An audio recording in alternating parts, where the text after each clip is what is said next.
Transition, the process of change from one condition to another. We are now at a new crossroad where change is evident once again. What does not serve us must transform us anew. Returning to our original state of oneness and true nature of that which created who we truly are. Confusion was the way of the past. Enlightenment is the way of the now and future, shedding away the layers of deceit. We now bring you the transformation of the two who started as one. Our fearless planet never stands still. Earth has been in a process of transition, and we are not exempt from this remarkable ongoing reality.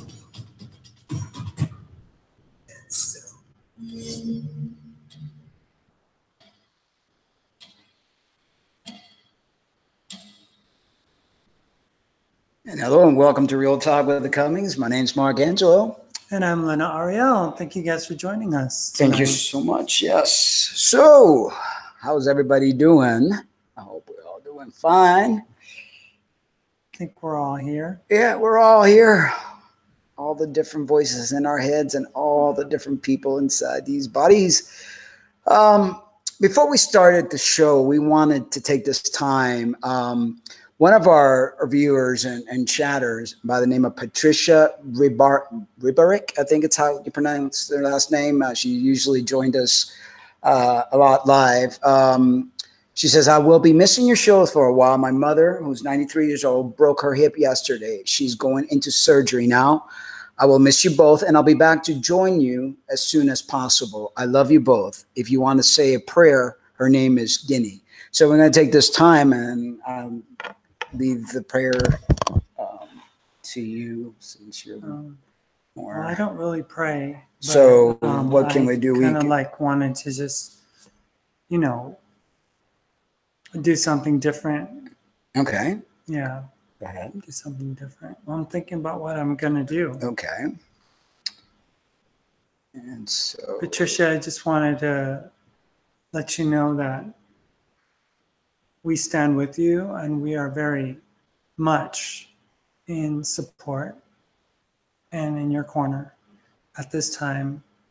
And we want to speak to your mom's body right now and invoke healing towards it, towards every single fiber, every muscle, every tendon, everything that is not working right. We call that back into submission of its proper alignment. And we present her as healed. We do. As creator gods, as the people that we are, as divine beings, we pronounce a healing on your mom, and that her hip would come back to functioning in the way that it was intended to function all along. And that even as she goes into surgery, that the doctors could see something happening beyond the scalpel, beyond the knife, beyond the medicine, beyond all of that. We invoke her healing at this moment. And Patricia, I wanted to add that as we know, these bodies are temporary and we're only here for a certain amount of time.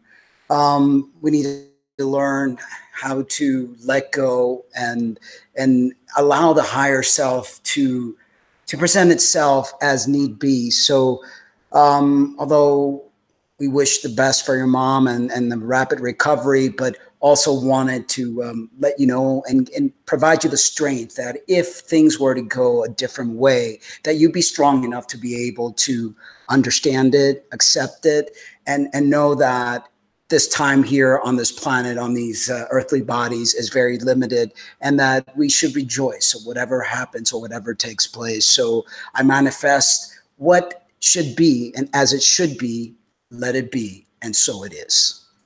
And hello, Martin. Thank you for joining us. Sorry we didn't acknowledge you right away. We're in the process of invoking some good thoughts and good words to Patricia, who is one of our supporters and viewers, and her mother is going under the knife. She is 93 years old and broke her hip. So we wanted to, acknowledge her and her mother and, just speak some words. But I'm doing great, thanks. And yeah, I'm doing okay. Yeah, I'm doing okay. Phil is in chat, and he says, "Hi, Mark Hedlund. I've been staying away since I felt attacked when you accused me of ignorance for calling out the media lies and anti-white narrative surrounding the MAGA hat kid scandal. Everyone is entitled to their opinions, Phil, and Mark and I, as minorities, will stand up for minorities whenever we feel that minorities' rights have been disrespected. And, the track record has been that minorities have been attacked in this country. And I don't know, you have your opinions and you're entitled to them. And I don't want to come off as attackive against anybody. And if you felt attacked, I'm very sorry that we made you feel that way. But, these things are very personal to us as people who have been attacked by racial slurs and things in the past. So we are sensitive to those types of things. But yeah, I never hold any hard feelings, Phil, and it's like we each have our opinions about things, and that's what makes this beautiful blue planet go round and round. I hope that we all are able to have our opinions and express the way we feel without hurting each other and without having to wear our feelings in our sleeves because we're stating what we feel in our hearts. But know that we do love you and do appreciate you, and I'm glad you're here. Hello, Bill. Hi, Bill. How's that grandbaby? I'm sure Bill's enjoying the grandbaby. Darth Raven. Shalom, brothers. Shalom. Thank you. And who's Martin says, Phil, I agree the media is anti-white. Oh, where did it go? Oh, anti-white. Guilt is trending right now. Sorry about whoever it is. Whatever it is, also nothing worse than the fear of losing someone. Yes, totally. The media has had its ups and its downs, and it sometimes picks on blacks, it picks on Hispanics, it picks on white. I think everyone's had a share of being picked on in this beautiful blue planet that we live on. I think it's part of the initiation to whatever it is that we call this life. We need to learn as human beings not to carry our feelings in our sleeves, not to take ourselves so personal, and not to be affected by the words of others. Because if we do, all we're going to do is make ourselves sick and be miserable. Because they don't get hurt. The person that's talking bad about you, who gets hurt is you by allowing that to get in. And if Phil says, then again, you're playing into this guys and everything. The reality of the event now. Okay, I think it was like 2 weeks ago, the show. So I don't really want to continue to harp on the same thing. Did you come here to fight, or did you come here to be part of what we present on a daily basis? Because we're really, there's enough fighting going around in the world. There's enough problems to continue to pick at an old scab, So I said what I said, and I hope, that's good enough. If not, Phil, I don't know what else to tell you. Minnesota. Yeah, because it's cold there. Oh, I'm sure. Because Tracy wrote, "Hi, I love the shirt, Lena, sending healing energy for your mom." It's not my mom. No. It's Patricia Rabarek, yeah. one of our listeners. My mom did break her hip, and she's had surgery. But Patricia's mom, Ginny, is 93, and she broke her hip yesterday. So we were invoking healing on her body. Yeah. And just as infinite beings, I just wanted to invoke favor over her body and stuff. Right. And Mark was, just letting her come to that piece of understanding that maybe if it doesn't work out the way that Patricia wants it to work out for full healing, that she would be able to let go. Right. And accept, that these are just temporary bodies, that the spirit's infinite, and that, we go on, and it's, one of those things. I know it's hard at times to hear those words, but I think that if we as human beings learn, you know, the reality of things and learn how to accept things, we don't get so bothered by realness, you know, and that's very important for our spiritual growth and healing. These meat suits are only temporary. Phil, I honestly don't know what to tell you. I mean, I looked into that event myself. I've watched the interviews with the child back in a couple weeks ago, I think it was. And I watched the interview with the native man, and I have my own opinions. You have yours. You are entitled to yours. I don't disparage yours. I don't discourage yours. You have your free will to choose what you want. And I have mine. You know, I don't know why mine has to be invalidated so that. So he goes, I've missed your streams. Am I saying that was a way to trying to come back? And welcome back, Phil. We thank you for being here. And all I said was like, let's hope that we can move on into our differences, because we're not always going to agree with everything, you know, in life. I mean, that's the beauty of being individuals and accepting the differences that we all have. And we're all here to heal. Yeah. We're all here to come together, and we're all here to love one another. And, you know, we love you. We think you're a great person. You've been following us for a while now, and you come to our channel and ask questions and stuff. And that's why we're here. Right. We love the interaction, you know, and, you know, as a member of the gay community, we really do honor your advice and your opinion and your experience and your history. Right. So, you know, I honestly don't really have any opinions on what to do about, you know, what happened, you know, with regards to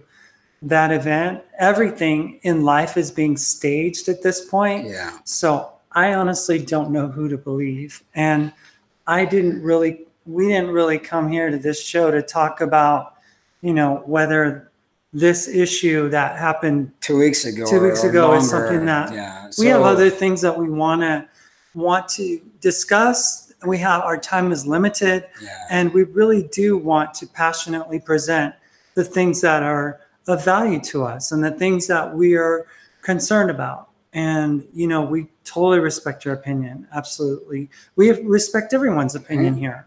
You know, even if it's opinion that I don't really, you know, resonate with. Exactly. And that's how we should be. You know, if there's a Christian that comes in here and wants to say something, you know, I respect their opinion. You know, if there's a you know, a Satanist that comes in here, I respect their opinion. I mean, that's the beauty of what we need to learn as human beings, as, you know, individuals that are living this existence, that we're pretty much all broken. And some of us know how to handle the brokenness more than others, but we're all trying to heal, and we're all trying to move forward and trying to do the best that we can.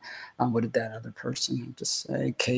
KG Shut, thank you for joining us. Ignore what the media says, lie or not. It's a waste of your time to pay attention to it. Ask yourself, if you have to come onto someone's channel to say your piece, what does that change? And absolutely, I mean, it's like, you know, it's like we're passionate about different things. We all have a reason why we're passionate. We're all dealing with childhood traumas and ordeals that are very deep. And I think that one of the things that we need to learn how to do as individuals is learn how to respect others and their belief system, still saying our piece. Because I'm not gonna back down with what I believe in just to appease somebody to make them feel better. But, you know, we just have to learn how to coexist and try to be as gentle as possible when we speak to one another, or at least in a way that we're not going to be combative. And Bill says, don't watch MSN, bottom line. I don't watch any news. Any news that we do get, we either get on YouTube or on Facebook, pretty much. Yeah, exactly. You know. Hi, Jeanette. Thank you for joining us. She was over at Angel. Oh, yes. Angel Camp. Hey, Jeanette. Thank you for joining us. Thank you for coming on over. And Luz Martin says, I'll be getting a father of a Parkland victim on a stream soon, which should be interesting, as he should have good views. My podcast will hopefully attract haters and lovers. I do like a good debate. Yeah. That's awesome, Martin. Yeah, that's awesome. We would love to. He wants to come on the show too eventually. And maybe, you know, if you want us on your show to talk about the things that both you and I are passionate about, Martin, you know that. And Phil, go ahead. I wanted to say my piece, but I respect Mark and Lena's honesty. And that's That's all we can offer. Yeah. You know, honestly, if you hear anything from our mouths, it's not going to be deception. It's not going to be untruths. We're going to speak our truth, and you know, we're going to be sincere about it. And if we're wrong, we're going to be sincerely wrong. Right. And if we're right, we're going to be sincerely right. Hello, Truth Seeker. Thank you for joining us. And Darth says, you can love others, but keep the peace between brothers. Exactly. And Tina. Hello, Tina. Hi, Tina. She said she's been stopping. She hasn't been watching TV for about 6 months. Yeah, and that's, you know, there's so many programming out there that's very harmful, and it's created a harmful scenario in people's lives and belief system and way of thinking that is very harmful in the psyche and in the long term of a human being. And who's Martin is offering. If you want any people as guests, I can reach out for you. Appreciate it. Awesome. Appreciate it. And say, Cyber Skull, love and light to you, brother. Wow, a new watcher, Mr. Bubs 454. Tina, I quit watching TV in 2012. Yeah. I think that's like when the world changed. Yeah. Without us knowing about it. Yeah, there's a lot of stuff that happened. So talking about drama, and we're not going to spend too much time on this, but you know, and I wanted to mention, because I saw something here take place with, hopefully it doesn't go away. Oh, it went away, of course. I got to look for him. Jeff. Oh, Jeff, Mr. Doherty's being attacked now by, I guess, some right-wing Christian. Yeah, let me see, because I had kept it here, but you know how Facebook likes to refresh things without you wanting them to refresh it?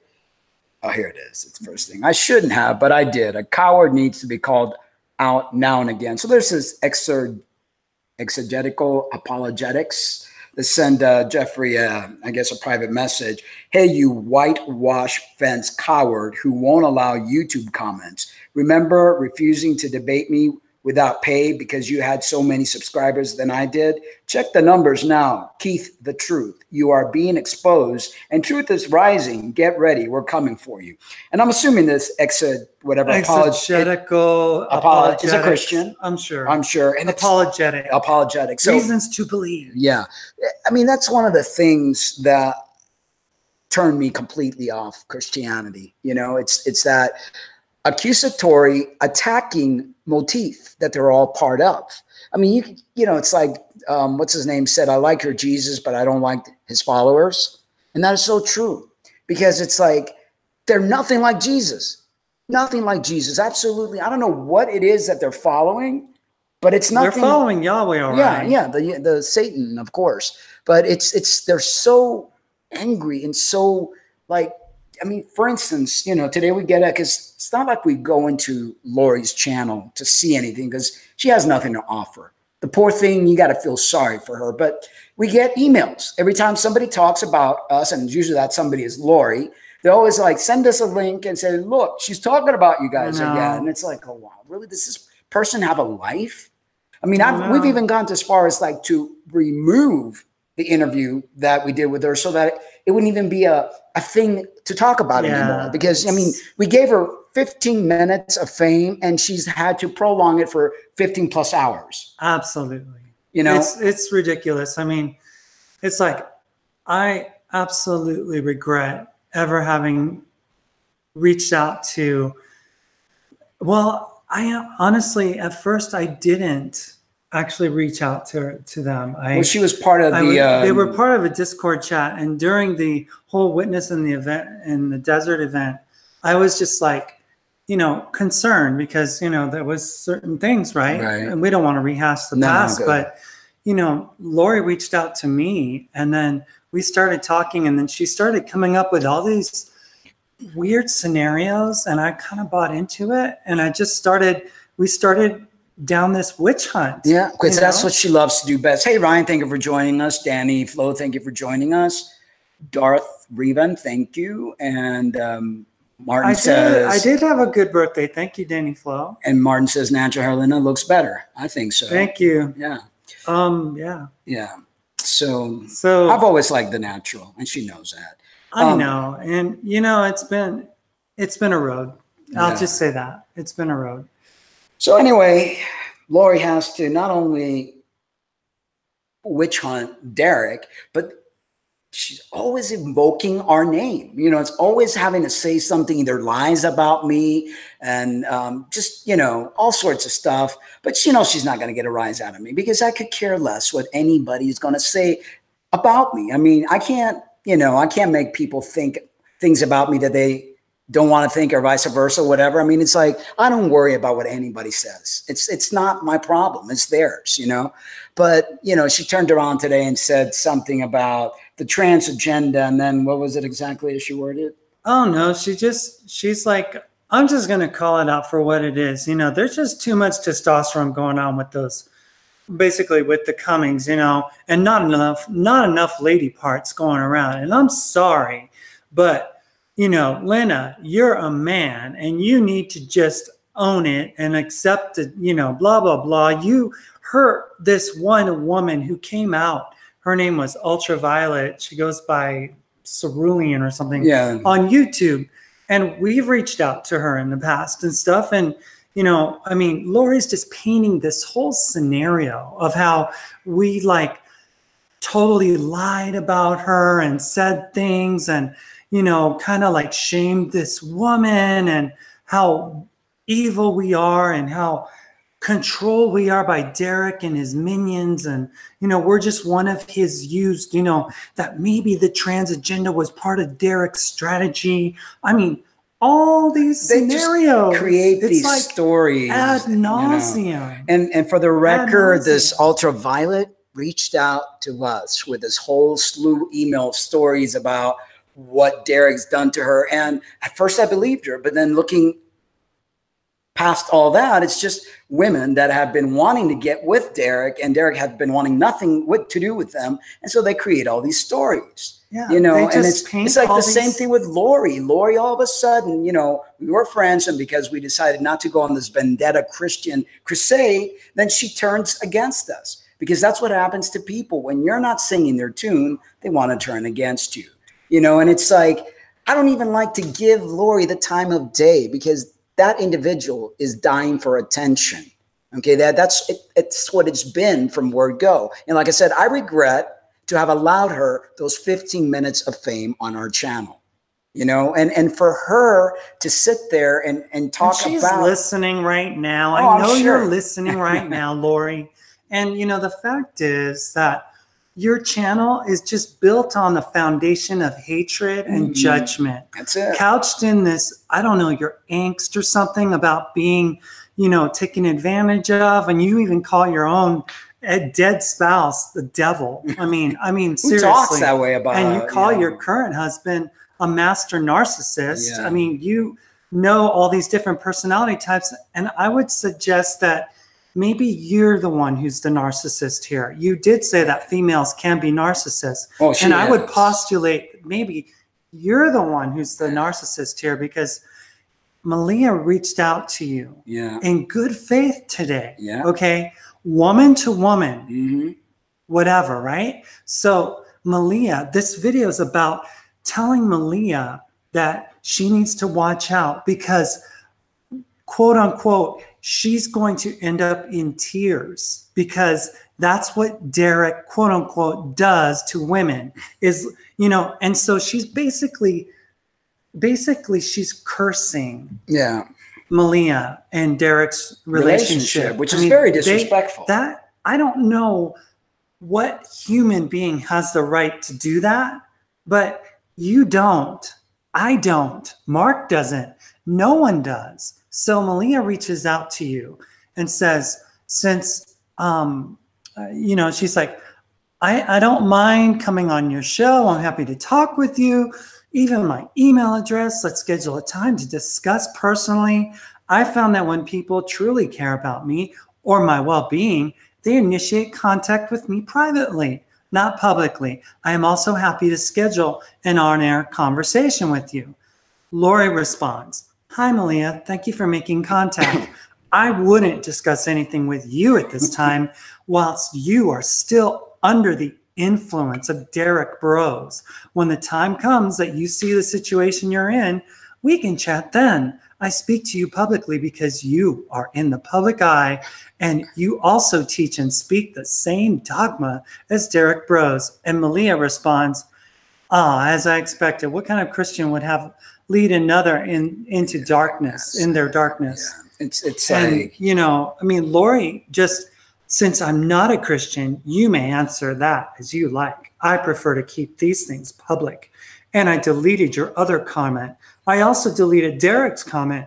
It was a message to you. That is all. It was not to spark dialogue until the time is right. Smiley face. And it's like, she says, I love you, Malia. We're here for you. We're here to support you. She's told you the same thing. I know she said the same thing to me. This individual doesn't know. This person is really twisted and hateful and is even causing problems with their own like people that were supporting them. You know, it's like, you know, other people are being attacked by Lori, you know, and it's like. And I wanted to like to bring up that point about, what was it?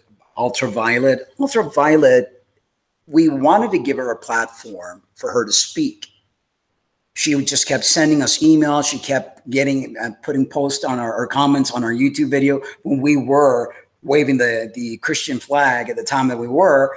And then, you know, all of a sudden when we decided not to, then Ultraviolet, when she goes by all these different names, Cerulean, I mean, she's got like a ton of different handles. And then she responds to Malia and says, I contacted you personally. You responded the same way you do here, brainwashed. And then Malia Allen tried starting a sentence without I or me that is showing your narcissistic colors. And then Malia Allen, how is the beloved management agency you run doing?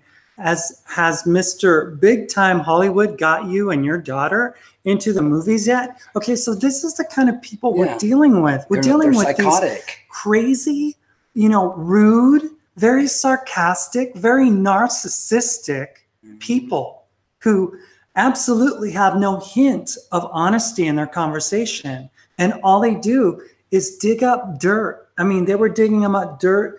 She was digging up dirt on you, Lori was, about your past. Yeah. And, you know, I mean, everyone knows that a trans woman doesn't like to be called a man, okay? I mean, that's obvious. And, you know, it's something that I still deal with. I don't ever refer to myself as, you know, I was, you know, I'm a man or whatever. I always say I was born with a male body. I was born male. Okay, so if you see man, that's fine. You see man. I can't take that away from you. You have your rights. But I personally don't like being called that because I don't identify in the strict sense of being a man. And I know that other people are going to go, but that's what you are. And, you know, but that's where gender dysphoria kicks in and people get, you know, hurt. And I'm a person that has a sensitive heart, and Lori knows that. And she knows how to how to capture that and really make my day. You know, I didn't go work out today because thank you, Lori. I didn't go work out and you made me lose my interest in working out. Mark and I got in an argument because of you. You know, your comment just, you know, you just stir up things and you make. But the thing is, you know, it's hard. Yeah, you got to realize that you don't want to give those people that power because you just made her your God today. I know. You know? I know. And, you know, that's my thing to deal with. Right. And, you know, that's not yours. Right. But, you know, it is what it is. So let's see here. Jedi Monk. Love it. What's a Jedi Monk? Did somebody say something? Jedi Monk. Oh, Jedi Monk. What's Lori's agenda and mindset? What's her political views in LGBT? Well, you know, funny enough, you say that because Lori had revealed to us that she's had love interests in the past that weren't of heterosexual nature. She had took in a daughter because somebody abandoned them because she was lesbian.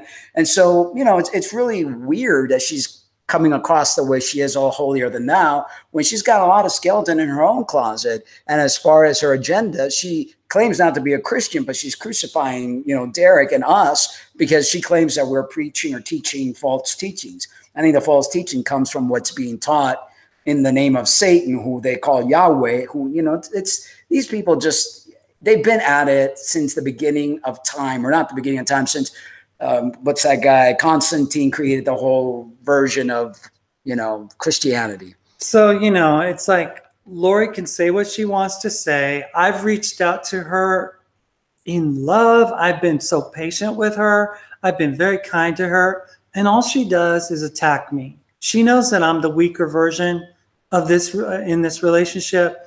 She knows that I'm sensitive. She knows that I deal with gender dysphoria. I've told her things and she understands, and she knows how to capitalize on it. So congratulations, Lori. Everyone that got her, it is what it is. I have to learn. Obviously I haven't, but it is what it is. So I'm not sure what Lori ever became in what I'm not sure how Lori ever became NGW. She's completely caught up in the false church doctrine. Oh, I know. And that's what's really amazing, Bill. It's like if she said, actually, when Lena and her were communicating, Lori didn't believe in anything. She was trying to find, she had lost. Totally disconnected. Totally. And so we had to hey, it's okay. We prayed with her and all this stuff. And then she felt all of a sudden like lost when we pulled away from that type of energy. And though she took all that loss and anger and has turned it against us and against GW. So, she doesn't even believe in the church doctrine. She's just using this as, it's almost like a vendetta, because she doesn't believe a single thing. She doesn't have a belief bone in her body. That person is soulless. Totally soulless. She was involved in a relationship with a trans person, and basically, I think she still has anger issues, animosity towards a trans person. When she told me that, I could feel that animosity coming from her. And there are so many skeletons in that woman's closet that she is unwilling to deal with. Yeah, and she's just letting that all throwing her vomit onto other people. And that's just wrong, Lori. You're fighting with Eden. You're fighting with David Mott. She fights with everybody. Everybody's that's what happens your enemy. When people don't deal with things, then they get hurt. Like she hurt you. So it hopefully it's a lesson that, you got a lot of work to do and a lot so that, people don't trigger you that way. And Lori has a lot of work to do. She's now using this whole Christian, whatever it is she wants to call it, as a way to deflect her feelings and anger. So she's deflecting it on other people, and that unfortunately including us and Derek and now Malia. It's like every day she finds somebody to fight with. I'm sure she fights with her own shadow. And I see right through her. I see right through her pain. I see right through her animosity. You need to heal, Lori. Seriously. You really do. Let's see. So Mr. Bubble or Bubs. Try reading the Nag Hammadi scriptures in public. Then you're treated like you have leprosy. Oh, I know. And it's crazy. It's like everyone's entitled to a belief system, to their opinion. Why must a group, and I call them bullies. Christians are bullies. They try to, make people, discredit people, name call people, attack people. I mean, look at this guy trying to attack Jeffrey. Yeah. And it's because it's ad nauseum. Yeah, it is. It is. And we've got problems because these people are violent. I mean, the Christian Crusade ring a bell? Yeah. The Inquisition. Yeah. I mean, these people are really violent people and burning people at the stake. They've got Archonian energy. And we're going to talk about that today, how the Archons destroy your life. And they do a great job. Whether you're a victim of the vile spewing nature of a Christian and you allow it to enter your life, you're allowing Archon energy in, and it only destroys yourself. And I'm still being, it's like, it's one thing to be attacked by Lori. And then, I'm still being attacked by this trans person who wants to actually come visit Silver City to cause some kind of violence on me or something. And it's just stop the hate, people. Stop the hate. Can I say something? Maybe it's like when you heal within you, then nothing or anyone, it's almost like that Archonian. I wasn't reaching out to that person. Oh, I know. But there are different ways. The Archons have different ways of doing it, of getting to the person, because there's a weakness. So that's something, that, you got to work on your strength and be be in tune and in line with who you are, you know, so that nobody can hurt you. I mean, Lori just keeps on with her, you know, Lena, you're not strong enough. Please don't go on the attack on Derek. When we were like, you know, doing that whole thing, she's like, I think you're amazing.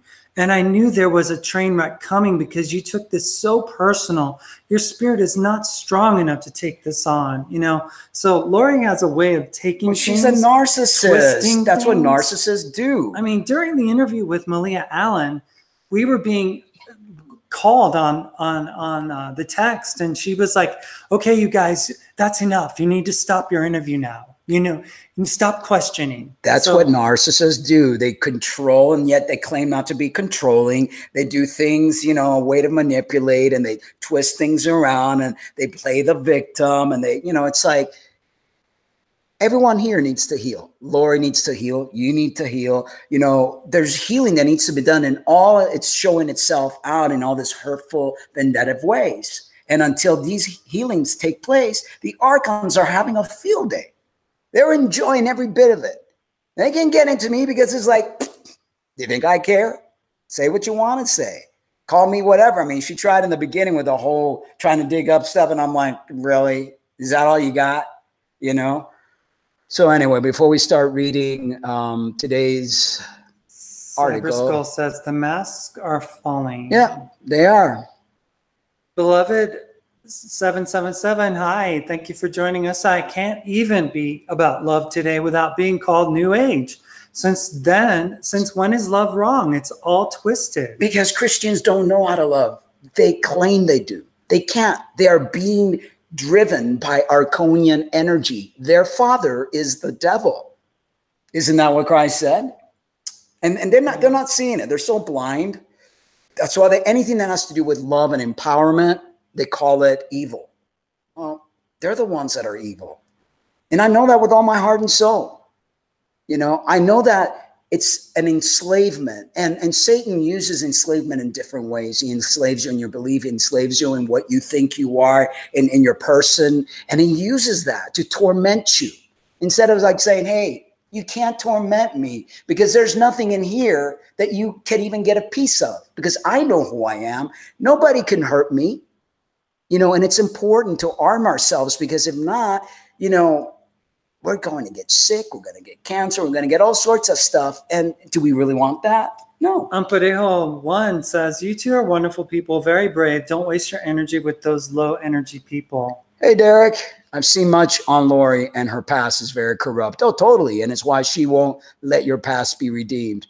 I have her lies in my video tonight. Awesome. Looking forward to watching that. And, you know, Derek, honestly, I feel so bad for what she's doing to your character, to Malia's character, to pronouncing curses over your relationship. And I invoked favor, and I cast her curses away from you two, because her serpent forked tongue is utterly reprehensible, and I won't stand for it. No, neither would I. I don't agree with anything that she's doing. She's a coward. I mean, what lack of respect does she have for Malia to make Malia seem like she's this helpless little person that is being captured by your essence? And it's like, Malia is a very darn independent looking woman. I mean, she's a reporter. She's been a bodybuilder. I mean, that could be okay for Lori herself, because I don't see any strength in Lori. Lori is a fake. I see right through her. She's a hurt little girl. A hurt little girl that's had a terrible, terrible upbringing. There is so much trauma, so much sexual and verbal abuse in that person that it will take years to be able to work through all that pain. But I could only evoke love and understanding and healing for her, because I don't have an evil bone in my body. And I can't get upset at somebody that's so hurt. And that's how hurt people lash out, you know? So True Seeker says, hi guys, make sure to check out Dr. Scott McQuaid's interviews on YT and book soon. Much of it is truly unique info he's uncovered via Sumerian logograms, etc., as I think you'll be blown away. Excellent. If weather, money, and food wasn't a problem, I would go find a private island for myself. Sometimes I feel the same way. A cave somewhere. Becky says, much love to you both. Hello, brother Derek. Hello, Becky. Sensitive is a good trait, in my opinion. It is, but it isn't at the same time, because then you're constantly making everybody else your God. And you're constantly being affected by other people's views and opinions of you. And then you can't find peace, you know, and it's like one of those things that constantly moves with the wind, you know, and that's very unhealthy, you know. And I mean, it's unhealthy in many levels. We can't allow people's opinions and thoughts and words to dictate how we feel that day, you know. And I mean, that's my opinion. But Tracy says, I did try and engage with Lori. She is too attached to her illusions and dogma. And it's not even that she believes that dogma, Tracy. She doesn't. I could tell you right now, she doesn't believe a word of it. She's just using this as a vindictive manner of something for her to grasp on, because Lori is a blank slate. She has not a single ounce of personality to her. Okay, so she attaches, and that's what narcissists do. They attach to a personality, they attach to a cause, they attach to something to create their own persona. She is a blank slate. She's a hurt little scared little girl. I mean, she's still insisting on there being some demonic purpose for witness in the desert when all these people just came together to love on each other. And we met Gordon personally, hugged, and felt so much power there. And all this craziness that we were after, we got from her, because she fed you. And I was trying to be supportive of you, but she fed you all this stuff. Absolutely. So accuser is alive. Tonight I explain this all in my video. I explain how the accuser works and demonstrates it with what she speaks and lies. Yeah, and you know what? The accuser gets into people that are blank slate, that they're easy to manipulate. You know, a person with a strong personality and a sense of, I know who I am, the accuser can't get in you. But somebody that's a blank slate, that's a hurt little girl, that has so much trauma that it's beyond imaginable the amount of trauma this person has. And I could see right through her. Yeah, Derek says she's listening to Monica, Delise, which is another, French. yeah. Jury called us and talked to us and cried on the phone. It was, and couldn't you just sense the lack of sincerity Oh, of there? course, of course. It was like, and you know. It's like people that need to be a victim. When you have that victim mentality, because you weren't loved enough when you were a kid, you didn't get to develop a persona. Well, that's what narcissists do. They take on different personalities because they don't have their own. And one of the biggest personalities they get into is that victim. Everybody look at me. I am so hurt. You know, and it's. Yeah. So Valerie G says, please, please, my beautiful friend, do not let her take your beauty. You're a kind, loving person. Don't let her into your space. Stay in love and don't let her in. And that's what I try to tell her, but nothing it's like, I need to process things, so it doesn't. So Todd is at day 10 with no meat. All right. Awesome. That's awesome, brother. That is beautiful. Darth Raven says, well, Global told him, well done, Todd. Yeah. Darth Raven said, it's been peaceful waking that path. Yes. And Phil said, I still have no idea who the Archons are. We're going to talk about them. And after all this drama with Lori gets out of the way, I'm letting my beloved vent and getting it all out there. Going through the comments. Lori helps you identify how the enemy operates. I will show you this. To make clear, all religions are based on lies. Totally. Who think differently, so be it, but it is not going to be tolerated. Exactly. Exactly. I think it makes people insecure to see their strength. Beloved 77 said. Yep. Words are spells. It all started with the word. Negative words are black magic. And that's, I mean, if anybody wants to talk about Enochian magic being practiced, go over to Lori's channel and watch what she says. Listen to how she just really excoriates people and demeans people and calls people names. I mean, I was called an ass. I was called a fool. I was called a liar. Yeah. I mean, making fun of my Bible college experience, working at Christian ministries, my background as a worship singer and leader. I mean, all this stuff was like totally like fair game. They love to create stories because they're nothing without stories. They're nothing without the drama. They're nothing without, that spiteful mouth, Phil said the Tower of Babel is literally a literary creation. Yeah, but there was one. Yeah, there was one. Yeah. Just ignore them. Don't even acknowledge them. Yeah. The haters are there to show you the shadows. And Mr. Bub 454, Derek, I love your channel. I have watched you since I saw you on Jeff's channel, and you led me here. Thank you. That's exactly what happened to us. We were watching. We saw something when we saw him on that channel. We were like, huh. Yeah. This guy's got something. Yeah. So we Googled your name. And we started watching you. Yeah. All right. So moving on. So did we all get all this drama out of the way? Oh, wait. Global says a person that speaks good but calls it evil is an Archon. Yes. This is what she was doing by saying your help in the church is evil. Yeah. Yeah, exactly. Yeah. Anyway, so how the Archons destroy your life, and they do. People don't even realize. A lot of times your thoughts are not even your own. You know, when you see an argument flare out of nowhere, you could say the sky is blue. What do you mean the sky is blue? And why are you saying? And it goes on and on and on and on and on. And that's, you know, that's what happens. Like a little thing becomes bigger and bigger, you know? The first time I met the Archon was playing StarCraft back in the mid-90s. They were a cast of the powerful aliens with sonic powers known as the Protoss. The next time I met an Archon was a decade later, reading the Nagamati library. I had swallowed a red pill, and they were no longer aliens unless you follow David Icke. The Archons I discovered, and according to the ancient Gnostic, are the ruling agents of the universe and brutal overlords of humanity. Unlike other celestial villains, the Archons aren't interested in eternal damnation or overthrowing some good principle. These omnipotent, thuggish beings are in charge, and that is it. Like traditional demons, they seduce humanity, but the whole mechanism of the cosmos is one big-ass seduction meant to keep the holy part of humans unaware of a higher destiny. And that's exactly why religion was created, all of them, to make you unaware of your higher destiny, of your higher calling, of your divinity, of your abilities. You know, they want to take that and strip it away. You know, they want to keep you confused and victimized and hurting and angry and fighting. Thus, the Archons want the most is status quo. How did exactly do they seduce and keep us trapped in Maya? Well, keep the factory going.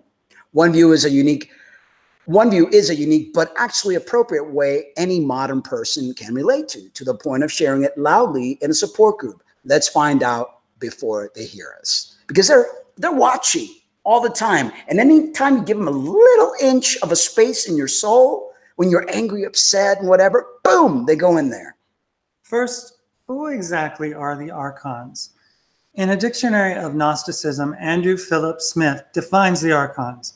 In Gnostic systems, the Archons are the numerous assistants of the demiurge. They are usually responsible for the creation of the human body, and specific Archons are sometimes considered to create or animate the various components, limbs, organs, etc. of the body. Planetary Archons are also thought to rule over the various spheres throughout which the soul may ascend. The Archons have a negative role, restraining the spiritual impulses of humanity and direct human affairs for the demiurge, being responsible for the flood, the destruction of Sodom and Gomorrah, and the crucifixion of Jesus. Although depicted as hermaphrodite creatures owning bestial faces, with an appetite for rape and brawling, the Archons are essentially a mixture of heavenly administrators and hellish union goons. Their greatest tool isn't fear, however, but ignorance, the mother of all evil, quote unquote, according to the Gnostic Gospel of Philip. If humans remain ignorant of their divine origins beyond the universe, the system remains constant, and all is good for the Archons. Yeah, because they like the way things are. They're in charge. They like their little, role that they're playing. Except that the system is, according to the Gnostic, a flawed construct, as Sam Chris wrote in The Atlantic. The physical universe was the creation of the demiurge. Samael, or Lada both, Yaldabaoth, sometimes figured as a snake with the head of a lion, a blind and stupid god who creates his false world in imperfect imitation of the real creator. This world is a distorted mirror, an image, in other words, a kind of software. You know, one of the things that really kind of like triggered me when I heard Derek talking about, that whole thing, all that mountain, that's not real. That's not that's not what it really looks like. This is but a copy of what the true creation is. It's just, what did they call it? A distorted mirror. Hey Rex, thank you for joining us. And that was something that I was like, wow. So everything is distorted, every single thing. In this flawed system, this software, the Archons are demented programmers, coding our fate, precisely every negative aspect of our lives, inner and outer, that slowly broke our mental spine. They grant us the counterfeit spirit. It sucks. And I think every disorder, mental disorder, diseases, identity that we attach to are created by them. And they have great investment in making individuals believe this identity, believe and hold on to this belief so that you continue to suffer, The method of the Archons. All of this brings us to the specific method that Archons likely use to keep us in abject ignorance, the opposite of liberating gnosis. Because you notice, gnosis and like what we try to do in this channel is empower you, keep you away from the slavehood, give you something to chew on so that you could create changes, not some little quote from years ago that doesn't mean or it could help you in any way, shape, or form this day and age. They like to keep you prisoner. Bureaucracy, really bad bureaucracy. The Archon's nature of being the bubbling administrators of the heaven is their greatest weapons. And as above, so below, said the Gnostic hermetics, while many faiths feel that a celestial bureaucracy is fantastic, from the Pythagoreans to the Confucianism, the Gnostics' history, great anarchists, contended it was quite the opposite. The faulty software was ironically the perfect mechanism to keep us trapped, as Philip K. Dick called the universe, the black iron prison. And that's what this is. It was death by 1,000 regulations, death by 1,000 frustrations. An article for Gnostic Warrior, I explain the reasoning. In fact, the novel Good Omens, written by Terry Pratchett and Neil Gaiman, a demon appropriately named Crowley, proves that the Archon way is superior in the fight against heaven. He demonstrates that traffic jams and phone service outages are far more efficient in damning souls than such common demonic methods as possession or temptation. Death by 1,000 frustrations is the best way to dim the human spirit. And right there you have it, folks. Right there you have it. Everything that brings sorrow, that brings pain and hurt, it's all Archonian. If you allow them in, they're going to have a field day. Ponder this. As humans, we're basically prepared, especially if we go to church or watch enough Netflix, to deal with and overcome life's significant challenges. Most people will. From a family death to a nearby war. In a Gnostic sense, we share this essence of the alien God, and thus infinity is part of our vibe. It's a little shit in life that seems to get us. Imagine going through a day when the car won't start, you seem to catch every bloody red light, you need 5 departments at work to sign off on your order to print cartridges, and the customer service representative of your cable company is oblivious after you spend an hour trying to connect. And how many of us have had those days? Oh, yeah. Like Morpheus said in The Matrix, quote, "It's like a splinter in your mind driving you mad." And these events don't seem at all like an accident. Between bureaucracy and a faulty system, you can feel your soul dimming, your mind numbing, and your heroic side perishing. You become forgetful and anxious, a Stockholm syndrome victim to a passive-aggressive kismet. Think of the work of Franz Kafka. Think of Terry Gilliam's Brazil. Think of the next time you have a good idea at work. Think of negotiating with the IRS, experiencing Microsoft updates, software, or family holiday parties where being comfortably numb is truly the closest you feel to heaven. It's not truly heaven, though, but that's the game the Archons play. Anyone can get used to a fire after 1 billion years in hell.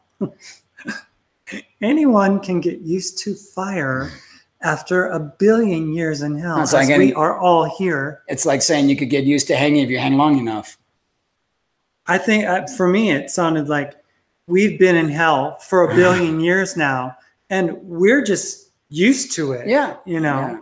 Anyone can get comfortable with extinction in a Richard Dawkins paradigm, but not even Buddha can handle the local DMV. Like Lao Tzu said, the more laws and order are made prominent, the more thieves and robbers there will be. In an Archon rule universe, we are all outlaws who don't even know it, sinking in ignorance by every Mercury retrograde and iPhone upgrade. We are the frogs in the boiling water of Leth. And that's so true. You want to, before we... So Rex joins us, says yes, hi, and... Magic also. Love you guys. Thank you for everything you do. Thanks, Thank you Magic. for watching. Green screen. FFS, that's not evil. I don't, a green screen. It's funny though, because a green screen projects an alternate, a simulated reality, so that if we got a green screen and we projected it of a sunset in Maui, you guys would think we were in Maui. Oh, yeah. It's like, how is it that we can be so easily deceived? If a piece of fabric that's colored green can deceive us, imagine what else is there. Yeah, and favor to you too, Rex. So, True Seeker, question for whomever. I would take it the best way to deal with close family member with low vibration depression would be to completely ignore them. Demonstrating love doesn't seem to help. It's really hard, when you're dealing with people that are they're at lower levels, and no matter, like, if you try to bring it up, it doesn't help. If you try to love them, it doesn't help. It's hard. That's a very hard question. How do you deal with relatives and individuals that, they're just, and sometimes you just pretty much, I guess, have to ignore it, because then your sanity, your health, you then get drawn into the low vibration from her seems to transfer over to me. Weird. Yeah. And it's hard. That's why you have to really arm yourself. And it's not easy. Trust me, it's not easy when you just want to say, you know what? I'm not going to, and especially if you love the individual. It's very difficult, So Nomad Apocalypse said, Microsoft updates, hilarious. It's so true. Ugh. I know. Ignore the hate, not the love. Yeah. That's what she said it. Yeah. Scruffy Pup. Hey, hi, Scruffy Pup. Thank you for joining us. True Seeker, I'd like to know the answer to that too. Yeah. It's, best thing to do, I guess, is really continue to evoke favor on them, love them, because if you get pulled into that trauma, then you get you just become that lower frequency, and all that hard work that you've been doing to bring yourself up could really, mess you up. And that's when you also have to say, do I want to continue to be around the family, the person that's bringing you down? You have to make those choices, So True Seeker says, I guess level up yourself would arm my soul. Yep, totally. Yeah, and it's like, finding ways to create a shield, and there's meditations that you could do that, and visualization and manifestations to be able to do that. And Todd said, Truth Seeker, I'm in the same situation, depression being a disease, so I am just being empathic and understanding while pumping her with mushrooms and CBD. That's an idea. They need to have cognitive therapy.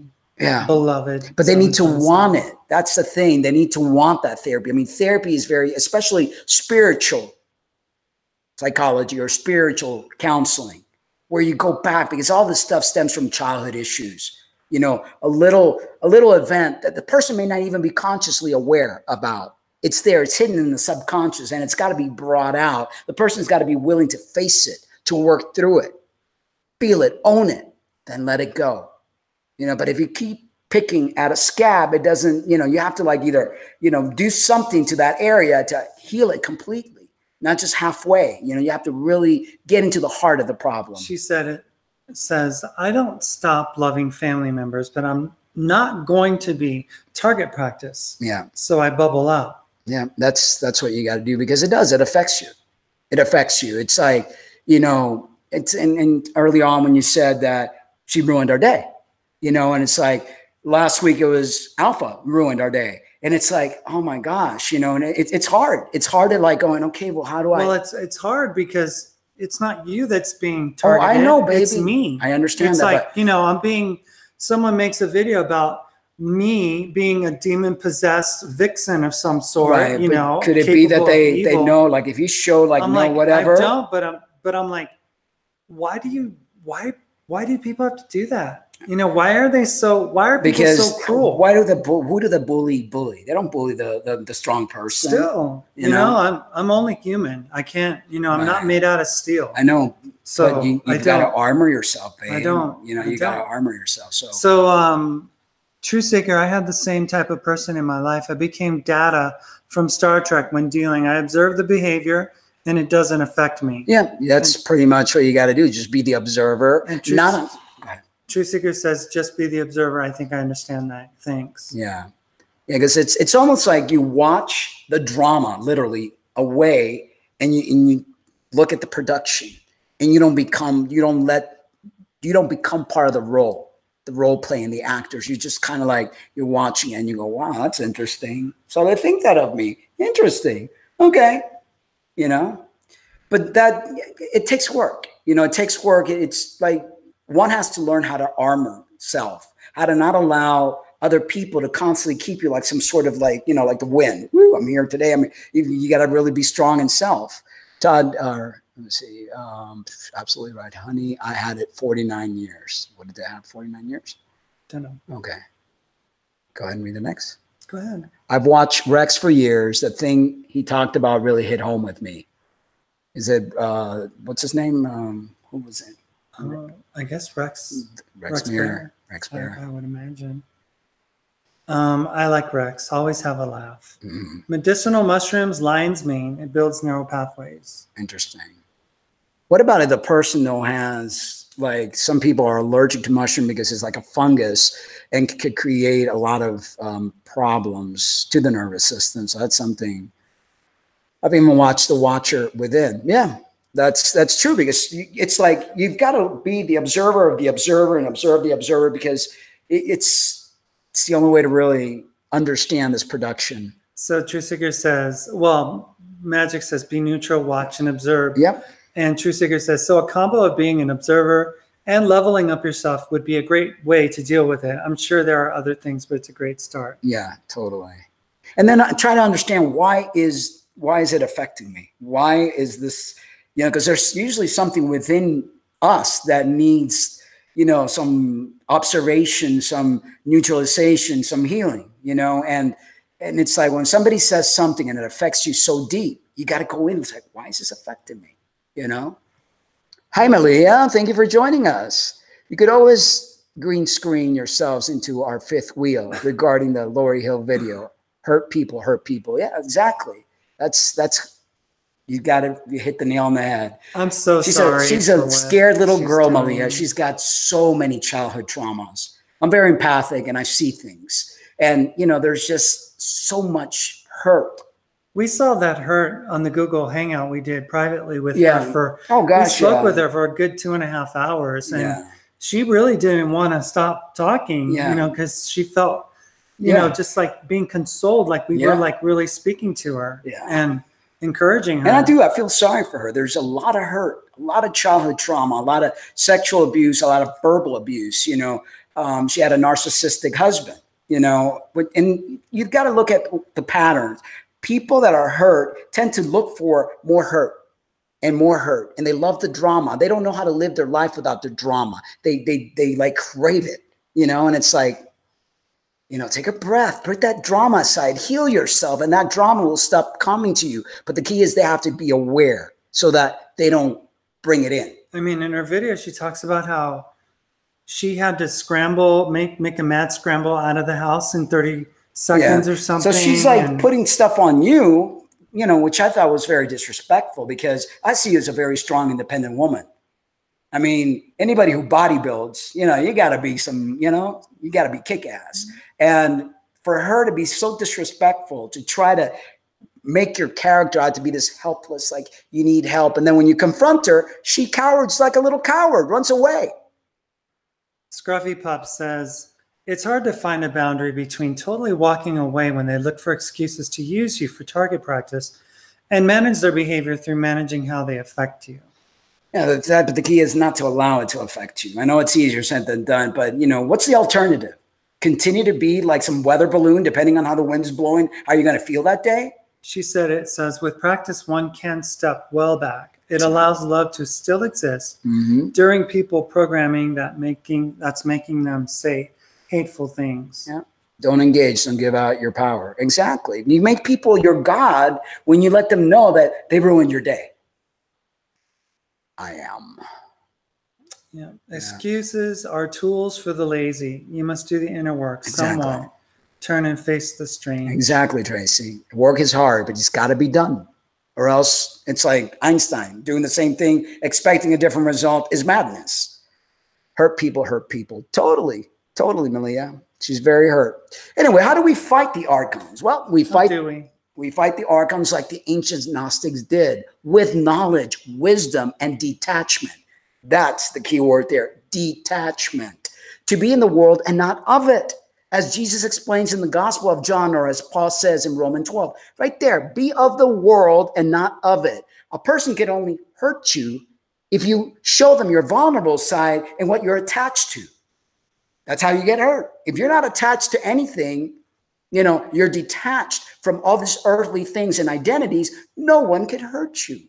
Do not conform to the pattern of this world, but be transformed by the renewing of your mind. And I like to even say the renewing of your heart, of your, because the mind could be misleading, the heart. Don't let them control your mind like some demented Protus. As Nicola Denzi Lewis in her book Gnosticism, the Archons transcend category, which in the thought world of antiquity was not a good thing.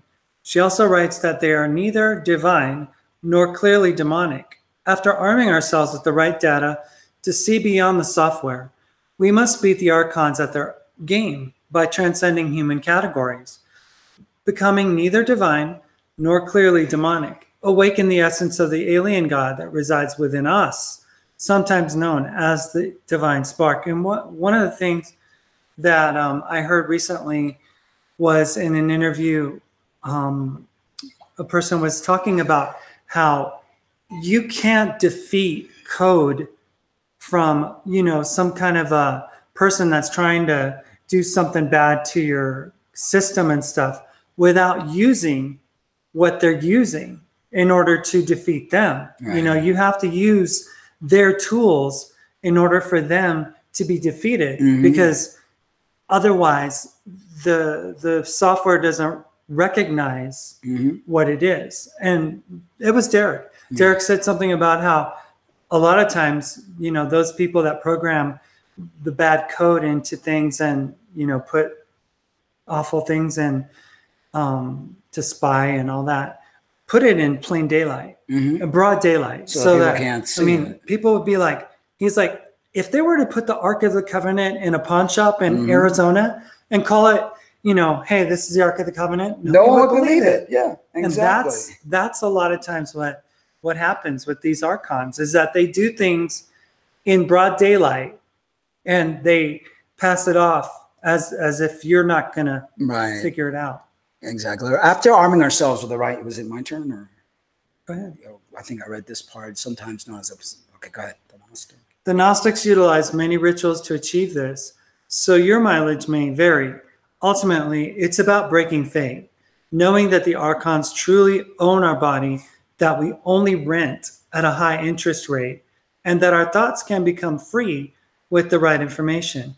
I think the Archons heard us. Look busy in a line at the DMV. Yeah. And it's so important, to look at these words. You have to, what was it that they said here? If I could find it now.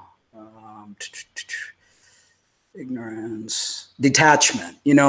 Key word is to detach, to not be of this world, to be in the world, but not of it.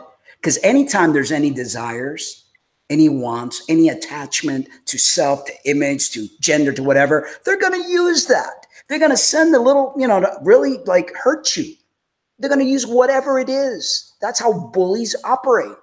A bully can't bully somebody that's like doesn't have anything that they're like, oh, okay, I'm going to get you. Oh, where do I get this person? And that's wonderful for people like Mark who, has mastered. Is also telling has mastered this place in life and stuff. But I still deal with the realities of what I deal with. I'm not there. I will be the first one to admit that I am not perfect, and I am not detached, and I am not impervious to these attacks, because I know that personally these are things that affect me. And maybe it's something that I have to go deep into my childhood, maybe so, but I have that on me, and that's the work I need to do personally. But just explaining it like you do doesn't do a hint of anything for me. It's like, you need to just detach yourself. It's like, okay, yeah, easier said than done. You don't just do it. You know, there's a process. You need to go digging back into what it is that you're dealing with and work through that subconscious Of course. stuff. First thing I said, it's not easy. It's not easy at all. So renewal in progress here, says she said. And then Todd said, truth seekers, a lot of people are battling for their very souls right now. The confusion and chaos is becoming too much for the masses. I would also just suggest simply being a beacon of love by example. Totally. And you know, there are personality types that can handle these types of things, but apparently there are others that, you know, struggle with it more so and will continue to do so, because that's just how they are. That's just the people, the type of personality that they are. So those are not easy things to tell someone to just do. You know, it's like, it's not like Nike says, just do it. You know, it just doesn't happen like that. So, Beloved says, I don't take things personally. And that's great. I'm glad that you don't. You know, others do. But yeah, it's wonderful that you don't. I know detachment, kind of another way of saying just be the observer. Defeating the Archons and defeating low vibration family members. Same strategy, it seems. Awesome. I'm not there. That's a very powerful phrase. Like ascending. Yes, Phil. Feeling I failed recently after having practiced detachment for years. I was subtly sucked into a moment that I should have walked away from, still learning and loving. Magic says, telling people what they should heal usually makes it worse. And you know, what Scruffy Pup just said, feeling I failed recently after having practiced detachment for years. And, you know, those are things that, you know, they're hard. You know, people get cancer, people get sickness, because these are things that are very deep. And we're watching this documentary called Healing, and I recommend anybody go watch it on Netflix. It's on right now, talking about the healing modalities of spiritual work and everything like that. And one of the things that a woman that was a yoga practitioner, she was solid in her eating habits. She was, you know, made great choices, but dealt with some real issues, you know, from the past, and couldn't really get into it because that subconscious is like a buried ground. You know, you just have to be willing to allow, you know, it's like, maybe it's like the cancer is the way for the body to go, hey, you need to work on this. Yeah. It's interesting because they had some sort of modalities. Remember in the beginning of it, they were like doing some hugging and movement and breathing, because sometimes it takes movement and takes certain things to move that negative energy. It's a negative energy that got started when we were little. So it could be as simple as somebody, what was that little girl? Something was said to her. The woman had she brought a project in school or didn't have a proper project, and she brought in graham crackers, and everybody made fun of her for bringing graham crackers. Okay, it was just simply that. It was something. She just brought graham crackers. Right. People made fun of her because she didn't maybe bring a Barbie doll. Yeah, and she felt worthless from that moment on. And sometimes all it takes is a mother, a sister, to say something so deep that a child that is very sensitive, and doesn't even have to be a sensitive child, just at the moment that insult or assault just creates this deep wound that goes deep, deep inside. And if it's not resolved, it will continue to fester. And you're like 40 years old, 50 years, and it continues to fester till you go back in there and try to realize that those words those people said weren't true. You know, you have to like heal yourself, but you need to be aware and wanting to. It's not easy. But you know, there are things that I know for you that you deal with, you know, on a regular basis, that you feel like, you know, that you would have thought, gosh, I thought I was over this, you know, like, you know, issues with your mom or whatever, you know, talking about, you know, that abandonment and feeling, you know, like what's her name said, there are moments that we fail. We're not perfect, or else we'd be floating somewhere with an how do you call it, harp. We still have issues, but knowing how to quickly resolve and knowing how to go, oh yeah, wow, that came back up again, you know, okay, and you move on. You don't sit there and linger on and let people like create, you know, yeah, we're gonna fail tons of times, but as long as you catch yourself, as long as you like go, oh, wow, I thought I worked that out. That still kind of hurts a little bit. I got to do a little more work. But you become aware. You become an observer, and you become, you know, that's the name of the game. You don't let it really get to you. The pain has to be acknowledged and understood. Yes, exactly. She said it says scar tissue is as strong as armor. Yeah, it is. But, you know, it's important to have that scar tissue, because that scar tissue allows the body, I mean, your neck healed because of scar tissue, or else we would have had to have these rods and stuff that wouldn't have been good. But you have to learn to live with the scar tissue and not let the scar tissue dominate you. Carolyn Bovin says, I just signed in. I just want to say something about detachment and how to get there. Try to put yourself in their shoes. One thing is true, is that people that are mean have more issues than you do. Exactly. And like I said, you see right through Lori. I see right through Lori. Malia sees right through her. She's a hurt little girl who, you know, can't heal herself. So when people can't heal themselves, they love to lash out and hurt others. So Michael Murphy, hi all. If you're going through hell, just keep going. Yeah. She said, I often switch to other shoes and to understand their programming and behavior. Yeah, you have to like become a spy and try to like get into that person's shoes. Like you said, become a spy and learn. Magic says, please watch Wes Penry videos that he talks about healing and narcissistic people around that healing. Yeah. And there's so many narcissistic people. It's crazy.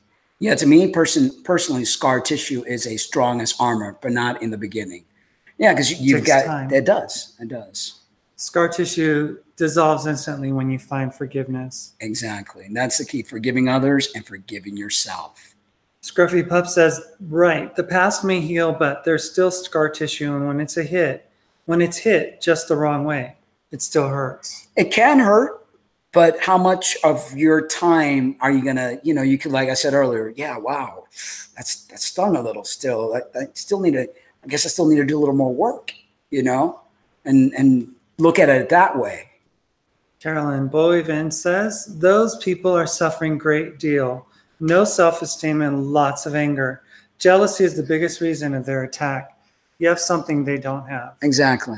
And Scuffy's. And, you know, with regards to Lori, all this attack on the Cummings, because she always says, and the Cummings, when I was on their video and blah, blah, blah, and the Cummings, this and that. Well, the Cummings actually did something that she didn't approve of. And the Cummings got the attention of Derek Rose, who had us talk to, you know, meet him, you know, and share, and we became friends. All these hints and clues were like, oh, nobody recognized me in the Discord chat. Oh, nobody said anything to me when I was commenting during the live chat. This is a person who is obviously jealous of where Mark and I are, you know, in our understanding, in our evolution, evolution. And she was like, how come they're giving you all this love? Because she wanted the friendship only to herself. How come everyone's giving you all this love the day you made the video? And then the day I made another video. And that was it. It was like we became public enemy #1, because it was like, why are you guys getting love? I've never gotten that love or the attention. Again, the little hurt little girl who couldn't make friends, who everyone made fun of, who mother didn't care about her. I mean, the list goes on and on. I mean, I see it. When I close my eyes, I see it's like the chapters in Lori's life. I mean, the woman left California and moved to Great Britain. Yeah. And was in a terrible relationship for years. But even before, my God, there's stuff from childhood that I could write a novel about. Yeah. Literally. So anyway, Carolyn says, Scruffy says, have to recognize it. Good words, folks. Thank you. Beloved 777. My mother told me she wanted an abortion when I was 12 years old. I forgive her now. I understand. It's okay now. Stuff like that hurts. Even when you're in the mother's womb and the mother says negative things about you, like, oh, why did I have to get pregnant? Or I didn't want you, and blah, blah, blah, stuff like that all goes into the psyche of this little fetus is being developed. And even though you never heard those words outside of her, you heard those words in, or even her thoughts, because your nervous system's being created.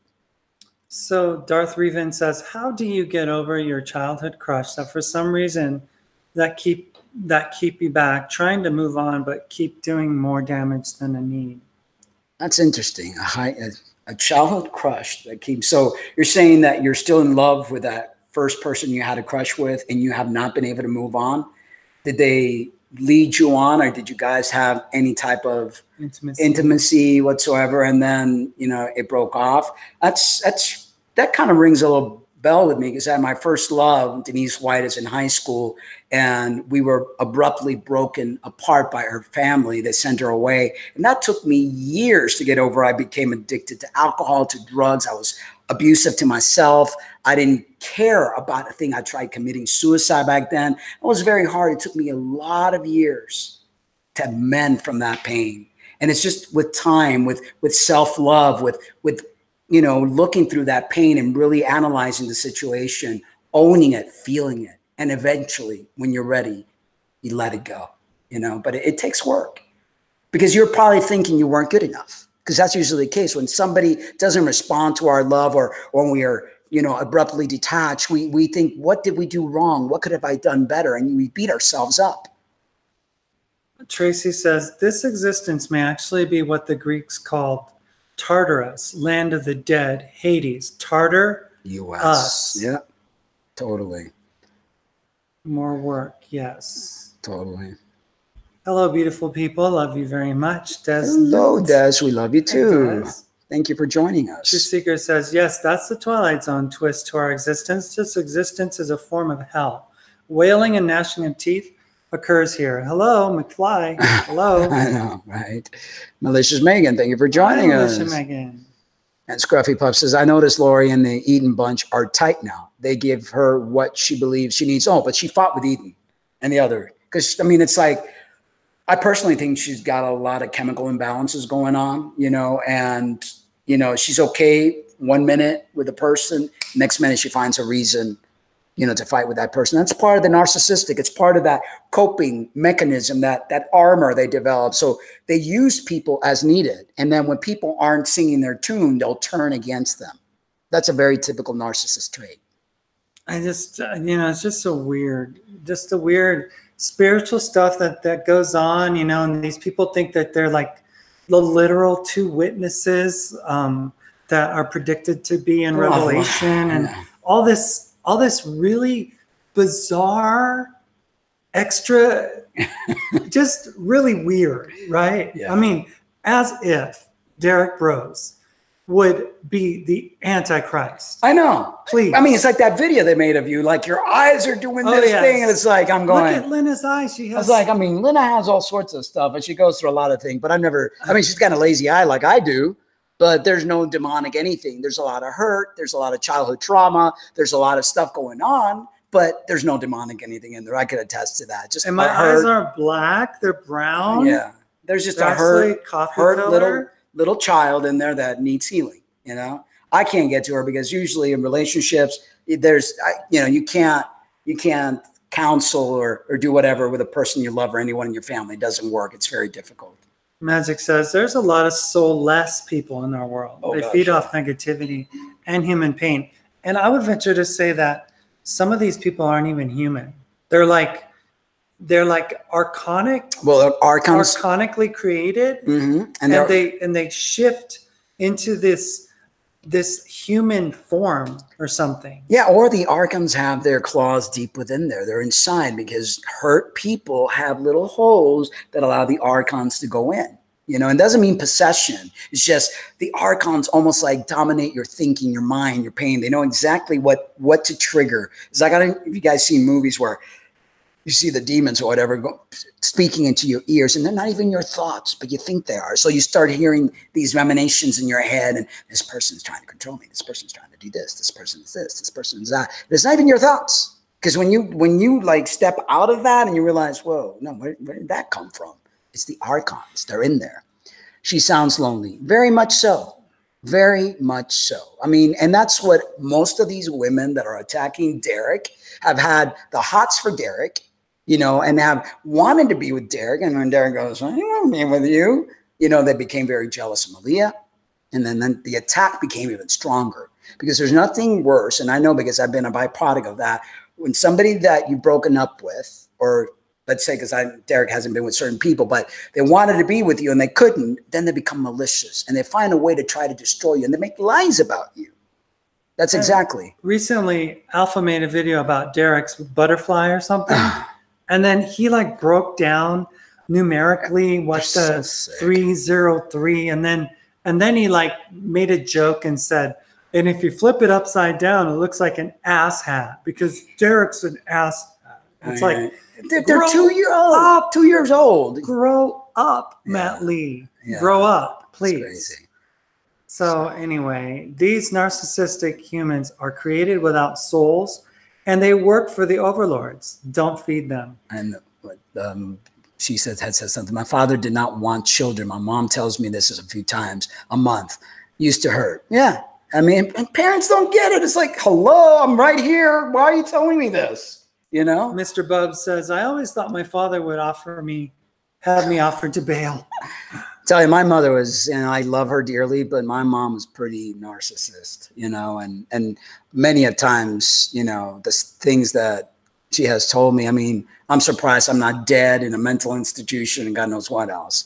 Truth Seeker says, but I think we asked to come here. I think we are the 1/3 of angels that rebelled, thinking we can make a better world here than one we left from.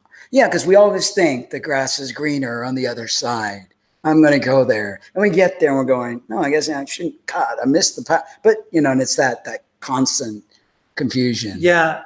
And, you know, God forbid if Lori were to hear that, because then she would tell you, you're part of the 1111, yeah, you know, fallen angels group and blah, blah, blah. But everything is up for discussion, Lori Hill. No. Everything. The fallen angels theory, all of it is up for discussion. You know, I mean, it's like, let's not make light of things that we don't understand. Exactly. I mean, you serve Yahweh, the devil. And if you believe in God so much and such a Christian or whatever it is that you are, what did you start following Derek for? What did you join the Discord for? Obviously, why did you jump from Christianity to Messianic Judaism? Yeah, I mean there's emptiness somewhere. You're a confused person.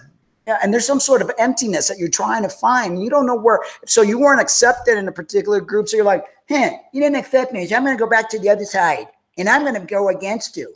Like this guy told Jeff, we're coming to get you. It's like, we're coming to get you. What is this? Are these people psychotic? So fools we all were, but the Father's willing to take us back. That's unconditional love. Of course, you know, and I believe, and I know this is personal, you know, everyone's different in their belief system, but I believe our Creator has a female essence. Wow, thank you. Oh, wow, thank you. 1111, awesome. Cool.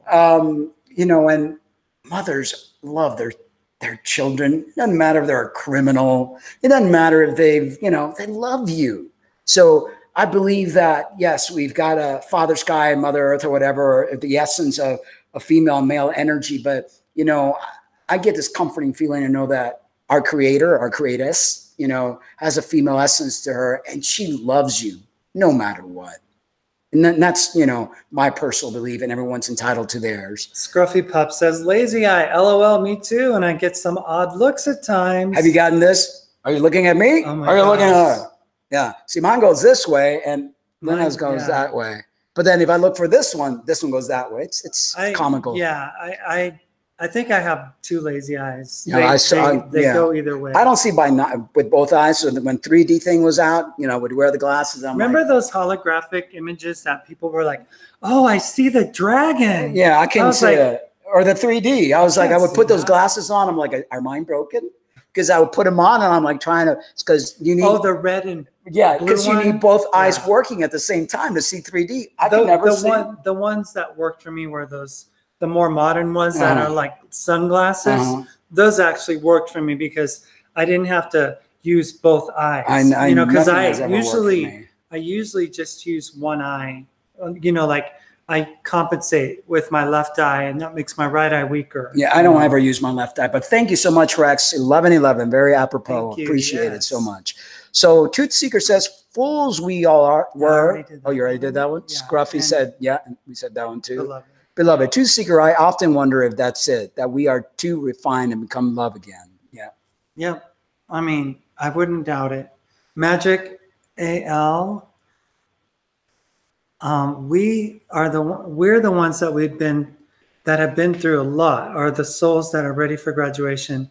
Think of the pain we can accept and move on. And that's the name of the game. The sooner we learn to accept the pain, the sooner we realize not to take ourselves so serious, the sooner we evolve, the sooner we get out of here, the sooner it's, and then we've got to help each other. We got to help each other totally to be able to do this. Says, LOL. Cute, fun, everything. Thanks, Rex. And Darth Revan says, I just found something amazing about my past. Thank you both, but I'm not sure how to fix it. It goes back to my childhood crush and my fear of people. I was a very shy person growing up. Yeah. See, but we need to dig. Awareness is the key. Once you are aware, okay, because you can't heal something if you're oblivious. People that go,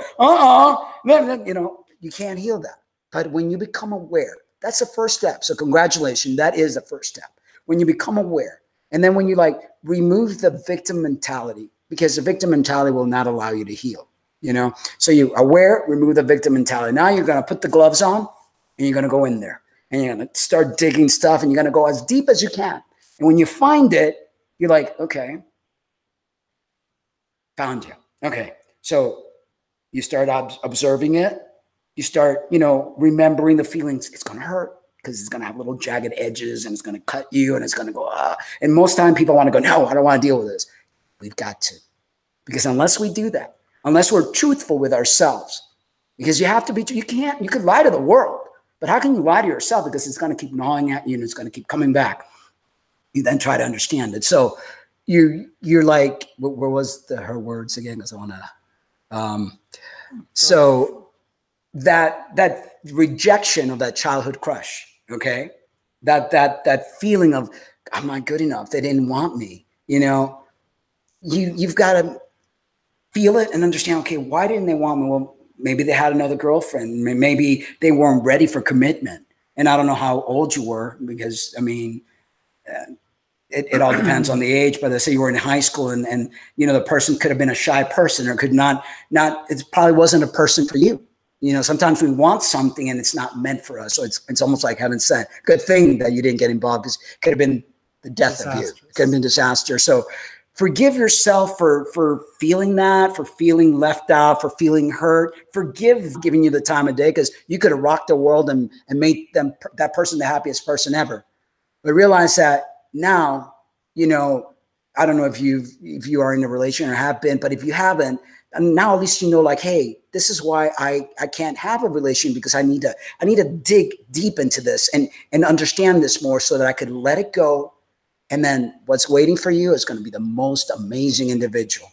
And before you know it, the right person is going to come into your life, but you've got to move away from that. You've got to first heal it, understand it, forgive yourself, forgive that person, and get ready for the best darn relationship, the best darn sex you've ever had.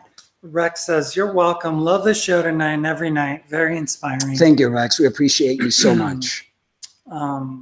Scruffy Pup. I have double vision. 3D doesn't work for me either. And I felt so lazy eye and double vision. Yeah. Wow. Yeah. Okay. It's, I felt so bummed. I was like, 3D, what's the big deal? Truth Seeker says, sure, I'm open to the father, quote unquote, definitely having female qualities. I was just looking at it through Jesus's perspective, calling him father. That's all. And that's fine. We all, we all have it's what we're used to.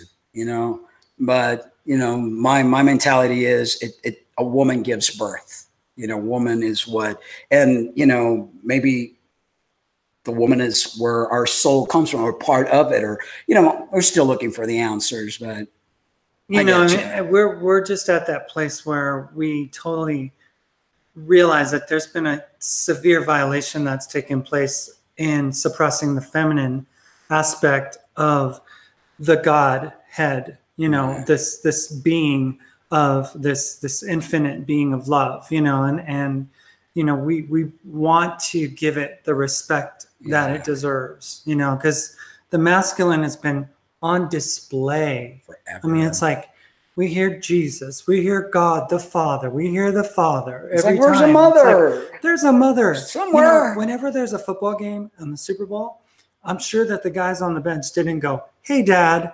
They were like, "Hi, Mom." You know, I mean, there's a reason, because I mean, the creative force of all things is the feminine aspect. It's not, the men don't have babies, you know. So that's just our take.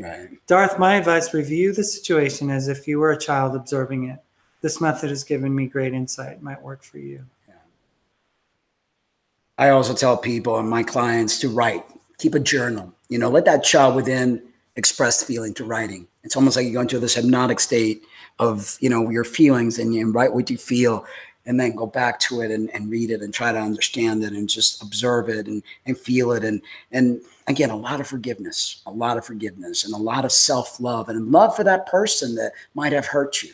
Because once you release that hatred or that anger or whatever it is, you're going to feel so much better. Tracy says, keep in mind it was edited, the Bible, by patriarchal authorities. Exactly. That's why we hear father and no mother. You know, we want to have, what's his name? Wayne Steiger. Yeah, we reached out to him recently, and he said, "Yeah." So we're just working on a date, because he talks a lot about Lilith and the lies, and I mean, the guy's got tremendous insight. He's a beautiful soul. I love the way he speaks. He's bubbly, invokes favor on people. Love awesome. The guy. You know, he's no ego whatsoever. You can tell he's really pure. He really cares and loves his audience. Yeah. So, Beloved says, nothing wrong with being shy. See it as a quality. You observe others more. Yeah. Truly. Scruffy Pup. I grew up with this childhood idea of how family could be. Thank you, Donna Reed, Beaver, Cleaver, Knott, which set me up for major adult disappointments. TV does a lot of damage. That's why the least amount of TV you watch, the better.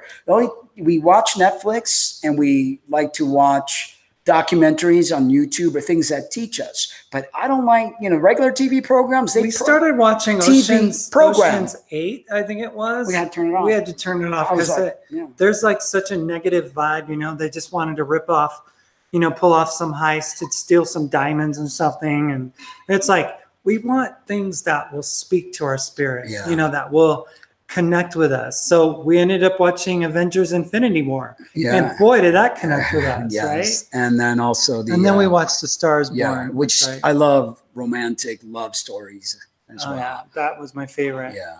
So I grew up. Okay. Yeah. All right. Let's Awareness, acceptance, understand, heal, move on, and thank the emotion, feeling to the event. Exactly. Own it. Yeah. Yeah, I got it, Tracy. I understand that. Just still murky to all of us exactly what words were changed in the Bible. Precisely. Best darn sex. Yay, I can't wait. Could be both. The God thing. Masculine, feminine. Yeah. Magic, bad events crystallize our souls, and they are not going away. It's part of being human, having a soul. Don't attach to those feelings so you can exit the matrix when that day comes. Yeah, and it could be both, but I think, you know, we've mentioned the father so much throughout history. I mean, I think it's time to give mom a little loving, you know, just a little loving for that wonderful creatus. Des says, we lie to ourselves easily. One has to deal with issues of the past as the person you are today, not the person you were as a victim as you are today, because now you can deal with it. Yeah, that's totally, you know, it's like what happens is whenever you get an assault when you're a child, every time something triggers that pain, you still react to it as a child, you know, and then we have to like take that moment and go, okay, I'm not 4 anymore. I'm not 5, or whenever the event happened. How, how do I handle this in an adult way? And it's hard. It's not easy, It's 2 a.m. for Beloved. It's a great show. Love to you both, but I need some sleep. Good night, all. Good night, and Love thank you for light. joining us. Thank you. Thank you so much, Beloved. Scruffy Puppet, nourishing chat today, guys. Thanks for your time, sharing your knowledge and love. Thank you for joining us. I mean, and it's all truth. I mean, you're going to get Lina in a hurt mode. I'm going to be whatever it is, and it's real, and I think that's important, so we can learn to heal one another. Truth Seeker, yeah, thanks for explaining that, you guys. It makes perfect sense. Mother/father balance makes sense, especially in a binary existence still dominated by male energy. Exactly, and the shift is what's creating all this. What's the word? Pendulum has to go back. Yeah, and it's not going to be easy. There's going to be shaky grounds, and the male energy is not wanting to let go. You know how the male energy is, and it's just that we have to learn to make that dance. And I think that's part of what's happening with the transgender thing. It's individuals trying to create some balance, but they don't understand it. They think it's physical, and they wear their feelings on their sleeve, and it's like, this is not physical. This is emotional. This is spiritual. There's an alignment that's taking place. Love you too, Derek. Thank you so much for coming on over to the show and sharing your wisdom. Thank you so much, Derek. Look forward to watching that video you did today. Yes. So, True Seeker, no. Des says, I don't let my children watch TV. I don't watch TV at all. It's negative. Totally. Right? Totally. Got to get ready for bed. Because we're... So is the Archon referring to a species or the essence or attributes of evil entities? It's an energy. In my opinion, it's an energy that, has created itself from the main energy, because I think everything comes from one source. And in that one source, sometimes certain energies, like you get a spike of energy that kind of goes rogue. I think that's what Archons are. Energy gone rogue. It's like a cancer cell that it goes rogue, and it becomes like a teenager, unruly, and it takes over and attacks all the other cells. That's what, in my opinion, an Archon is an energy gone rogue, All right. So let's read the vegan corner. I'm going to show this picture so people get a visual. Okay. Sneezed live on air. Derek has a little cough meter thing, and I had to yawn because I didn't sneeze. Okay. Just take a look at this, okay? U.S. chicken farms are so dirty. This is our vegan corner, and just want to educate people. And again, we're not trying to make you vegan, just trying to educate you and trying to let you see what goes on. And part of the reasons we're so sick, not only physically, but emotionally, because the attacks are everywhere. U.S. chicken farms are so dirty. Meat has to be washed with chlorine before being sold for human consumption. Now that the United Kingdom has Brexited from the European Union, Brits are no longer protected by strict EU food laws that prevent the imports of dangerous foods like chicken meat from the United States, which is reportedly now so filthy that it has to be doused with bleach before being considered safe for consumption.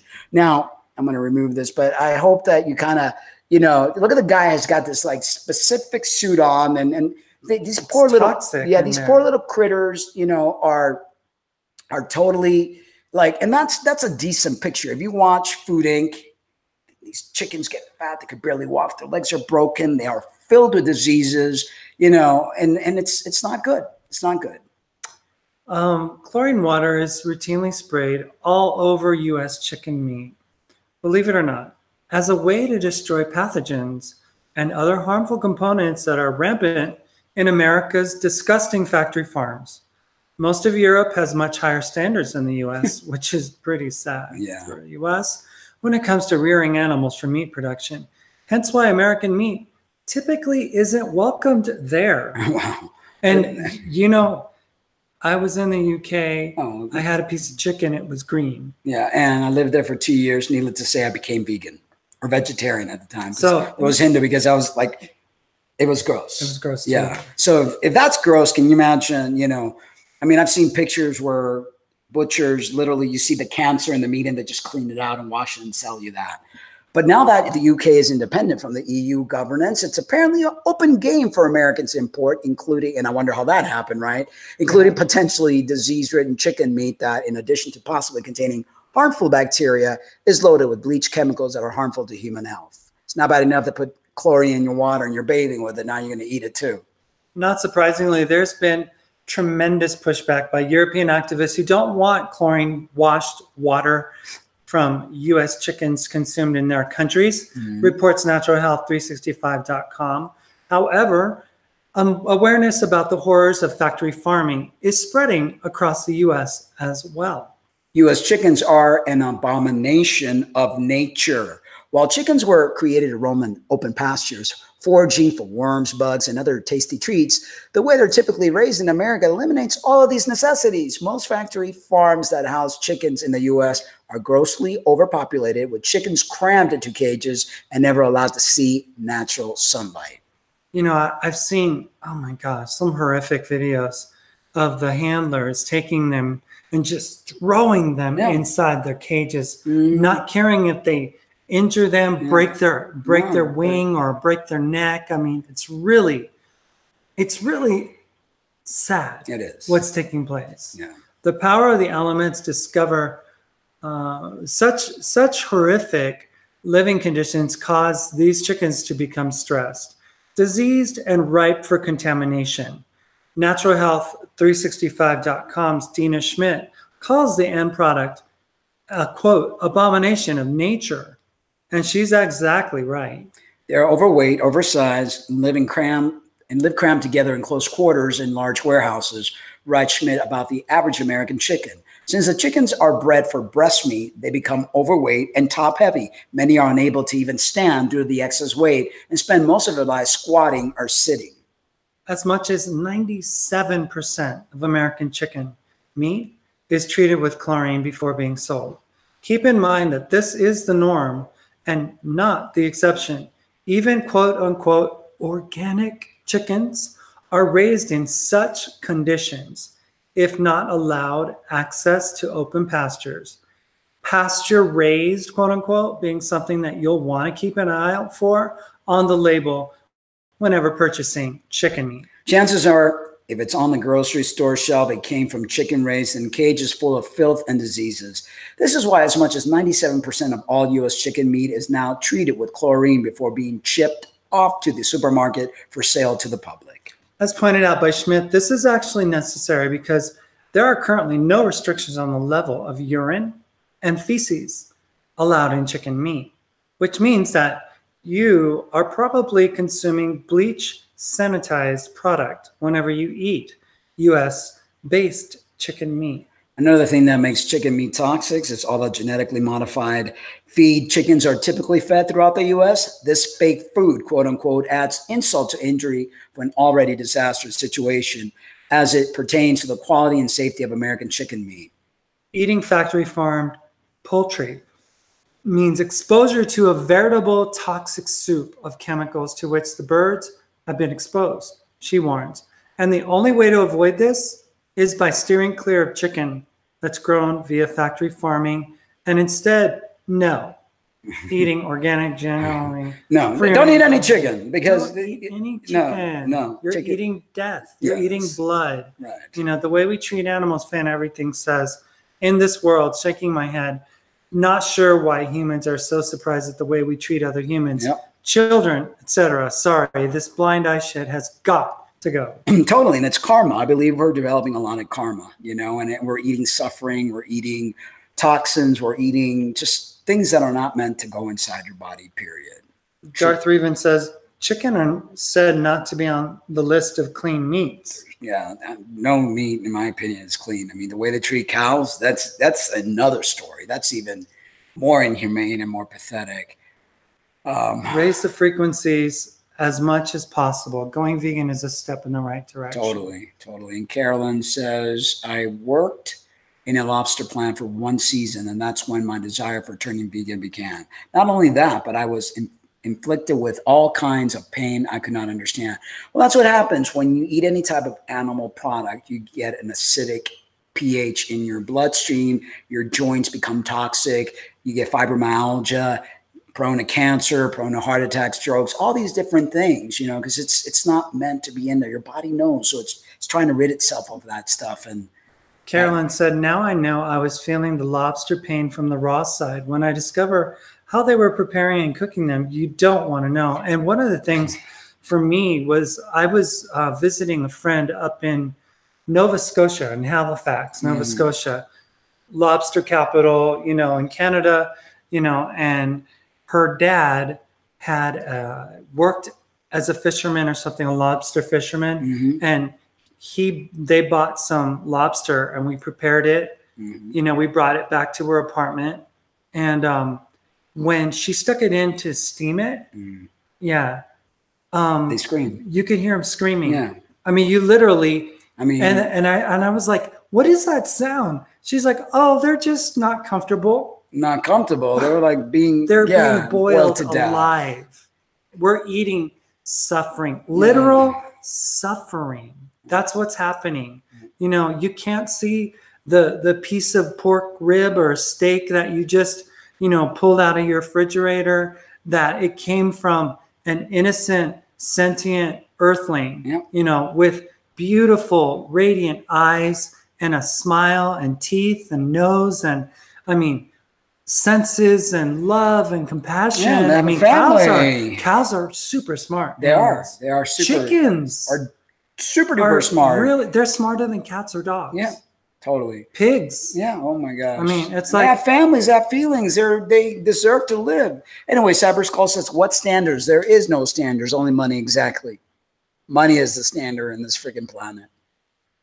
Tracy said, Tombstone, a man like Johnny Ringo is born with a huge hole inside. No matter how much he kills or lies or steals, he can never fill it. And that's true. No matter what people do to try to find whatever and heal, and they think they've, you know, they'll be chasing their tail, going from place to place, doing thing to thing, until they go inside and they find that what they're looking for, and that happiness, is within them. It's not external. It's in. So Rex is asking, Carolyn, is that true about lobsters and the crying when they cook? Guess so. Wow. Yes, it is. And then Carolyn says, it's worse than that. They tear them apart alive. Then they cook them. It's like they dismember them. It's crazy. Geez. How can anyone ignore the cries of something suffering?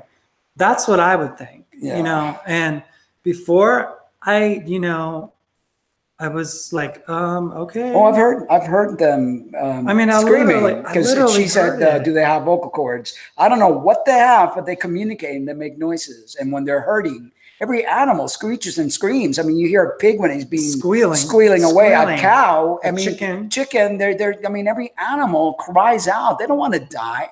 You're putting them through pain. And that's the thing. I mean, if we can get to the point where we can like stop being so doctrinated by this sense of having to kill to fill our stomachs with something that we want, you know, and if we would just understand that it's not just on the health side, but it's on the side of like being a compassionate human being, you know, to a world that doesn't ask for destruction to come onto it. You know, I mean, we have a whole industry, slaughterhouses that are destroying life every second of every day. Right now, there are, I think, 30 million cows killed in this country. And the way they 300 million chickens. And the way they do it, it's horrible.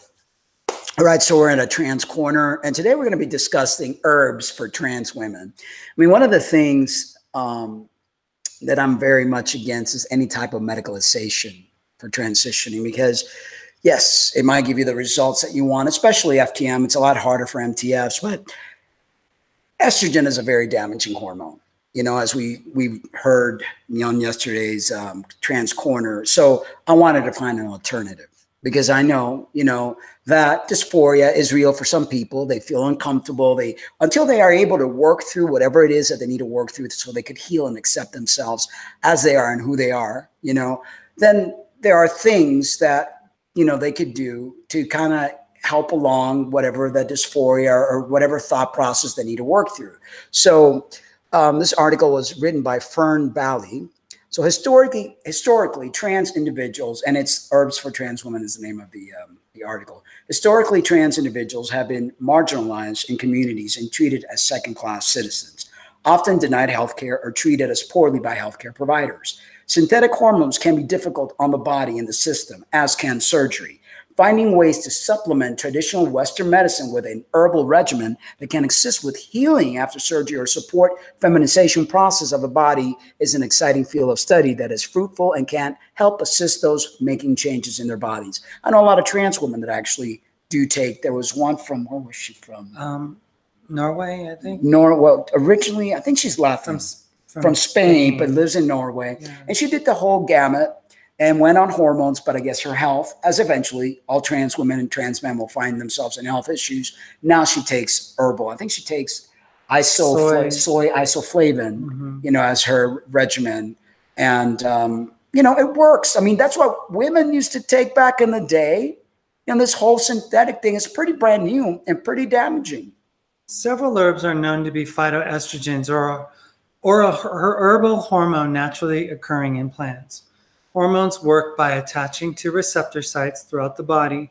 For those hormones and herbals work in the same manner. They attach to those sites because phytoestrogens in plants can be significantly weaker than biological estrogen.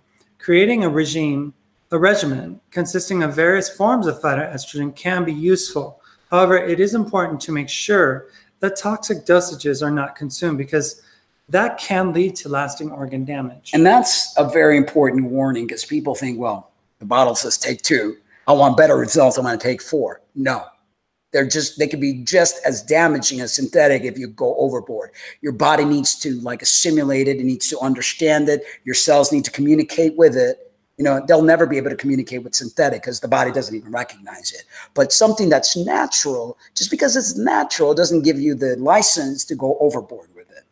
Progesterones are often overlooked in the HRT hormonal replacement therapy of trans women. They are an essential part of the proper development of the milk ducts and development of the nipples. There are 3 main phytoestrogens like Suma, Vitex, and wild or Mexitams. And the progesterone available in wild yams is chemically identical to the found in humans. So there are progesterone derivative that come from wild yam that are not because the synthetic progesterone is horrible for you. It's chemically identical to that. Okay, I read that. When an extraction is used topically, it can have more of a sustained effect. For progesterone, generally fades quickly in the body.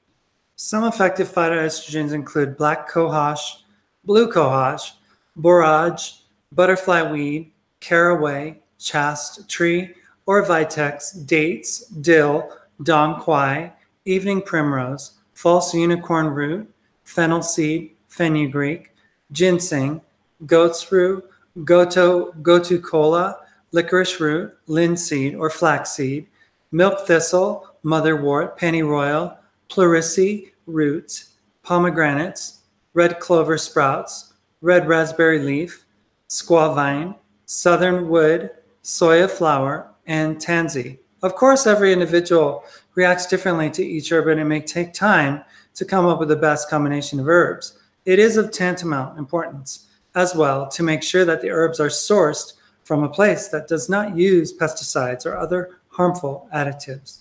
And sometimes it's really good if you go to an herbalist, and they will put a combination together for you that you could either drink as a tea or then put it in capsule form, or sometimes to make a compound that you could actually put on your skin. As far as caring for the emotional and whole body care, there are several androgenic herbs that can be used instead of HRT to support body functions.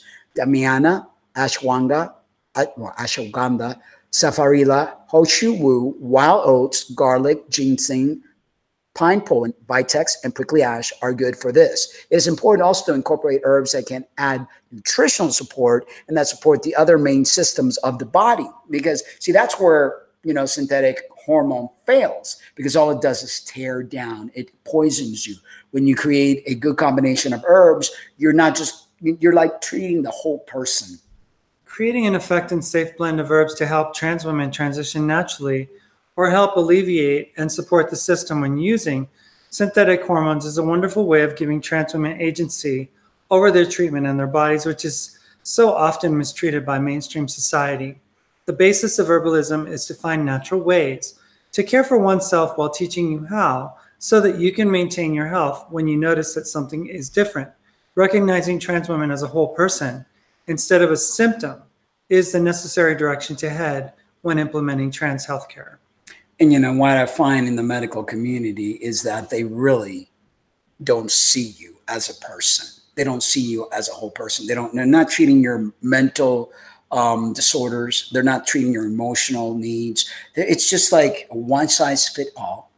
And, you know, they're putting in all sorts of toxins. They're tearing your body down. And hence why trans people get very ill throughout the years. And then, you know, you may be lucky for a few years, 5 years max, but after that, the body starts to tear down. So it's important for trans individuals to look at the natural route, you know, and look at their health, because health is very important. Thank you, she said. Okay. Does anybody have any questions, concerns, anything else before we go into our manifestation meditation moment? She said something about milk thistle is any good tips to make it more yummy. I heard it's really good for you. I've taken milk thistle in capsule forms because it's great for the liver. So I never really tasted it, you know, so I don't know. I guess you're taking it like maybe as a tea. I don't know if the tea would be so tasty. Sometimes you can just buy the little capsules, the little gel capsules, and fill in the capsule and drink it that way. You don't have to taste it. But if you're doing it as a tea and it taste bitter, then, you know, some stevia. If you're not a vegan, add honey to it, you know, things of that nature. All right. So no questions, no concern. Anything else you wanted to say, dear one? No. No. All right. Let me get rid of this chicken farm thing here. Yeah. So one more message for Lori, and I wrote it on a thing: cyst and desist. It's the last time we're going to mention you and talk about you. I just thought it was noted and important. I felt compelled because of the disrespect towards Malia. You've been continuously disrespecting Derek, and I don't care what you say about me. It doesn't bother me, but you leave my Lena alone. Okay, so cyst and desist. Let it be the last time that anybody emails me saying that you're speaking about us again. Get yourself a hobby. And if your husband's not giving you what you need, I suggest maybe, you know, do something about it. But just leave us alone. Okay? All right, now that I got that out of the way, let me see, is this on? Make sure this thing is connected. So, boom. All right, I'll take this time for thanking all of you for being here. Life is about learning and healing and growing. You know, it's important to be gentle with self, because we need to learn to be gentle when we are trying to deal with emotions and childhood traumas and little icky points and trigger points that, you know, what things that people say that may bring back old childhood memories. You know, acknowledge them, but be gentle. Be gentle and know that we're all at a different level. I understand that. I understand that not everyone is at the same, and there's no judgment. It doesn't mean that anyone's better than anyone. It's just, you know, different souls have had different life experiences, and we're facing different traumas. So often we're stuck in our own reality. That's truth. We are stuck in our own reality, you know, forgetting that we are all connected. It's time we raise the vibration as a collective. We need to do this together. Raise our vibration as a collective. Let us manifest a planet where there is no need for money or corruption.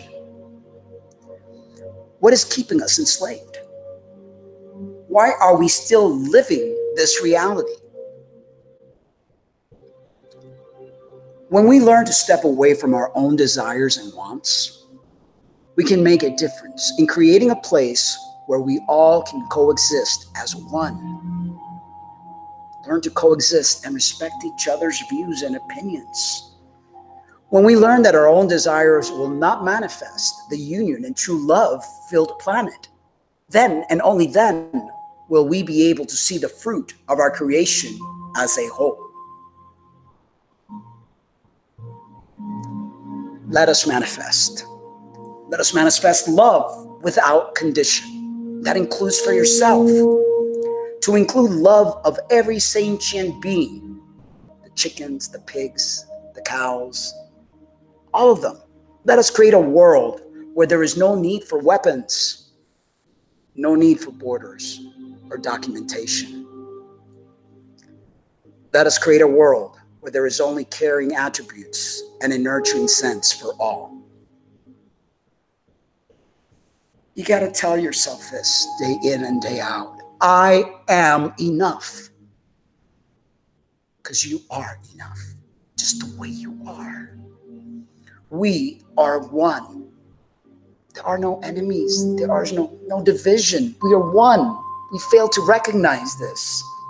I am you and you are me. We are divine as a whole. Let us unite. It's time. We've been piddling around for too long. We need to unite.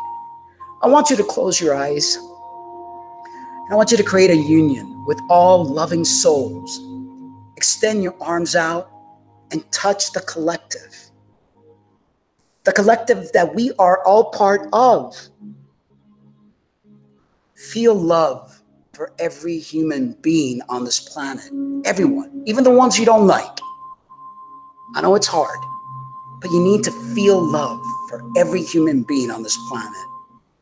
Begin by creating the bond that you failed to create when you were younger with your loving parents. Begin to create that bond with your friends, your relatives, and extend that bond with others.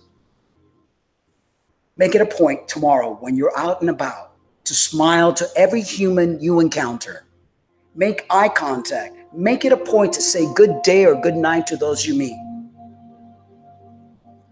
Become alive, folks. Don't just be on automatic pilot. Don't just be selective on who you're going to love and who are you going to say hello to or who you're going to have eye contact with. Love unconditionally, and that's including yourself. We all need to heal, and we need to unite. You know why? Because we are all one. Namaste.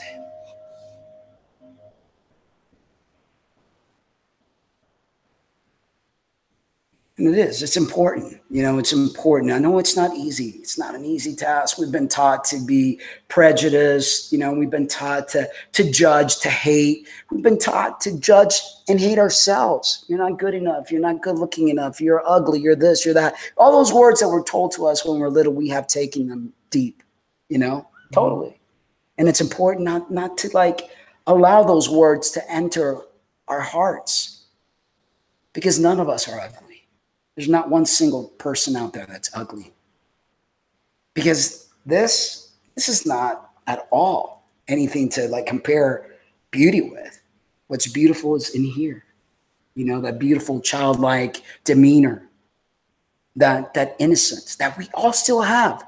But it's been almost like stored away because this world has made us bitter, angry, fearful, guilt, all sorts of feelings that just like made that inner child hide as deep as it possibly could. And anytime it comes out with some sort of hurt. You know, we need to learn to make that child come out in laughter. And then how we were when we were little. We enjoyed life. We played. We laughed. We didn't take things seriously.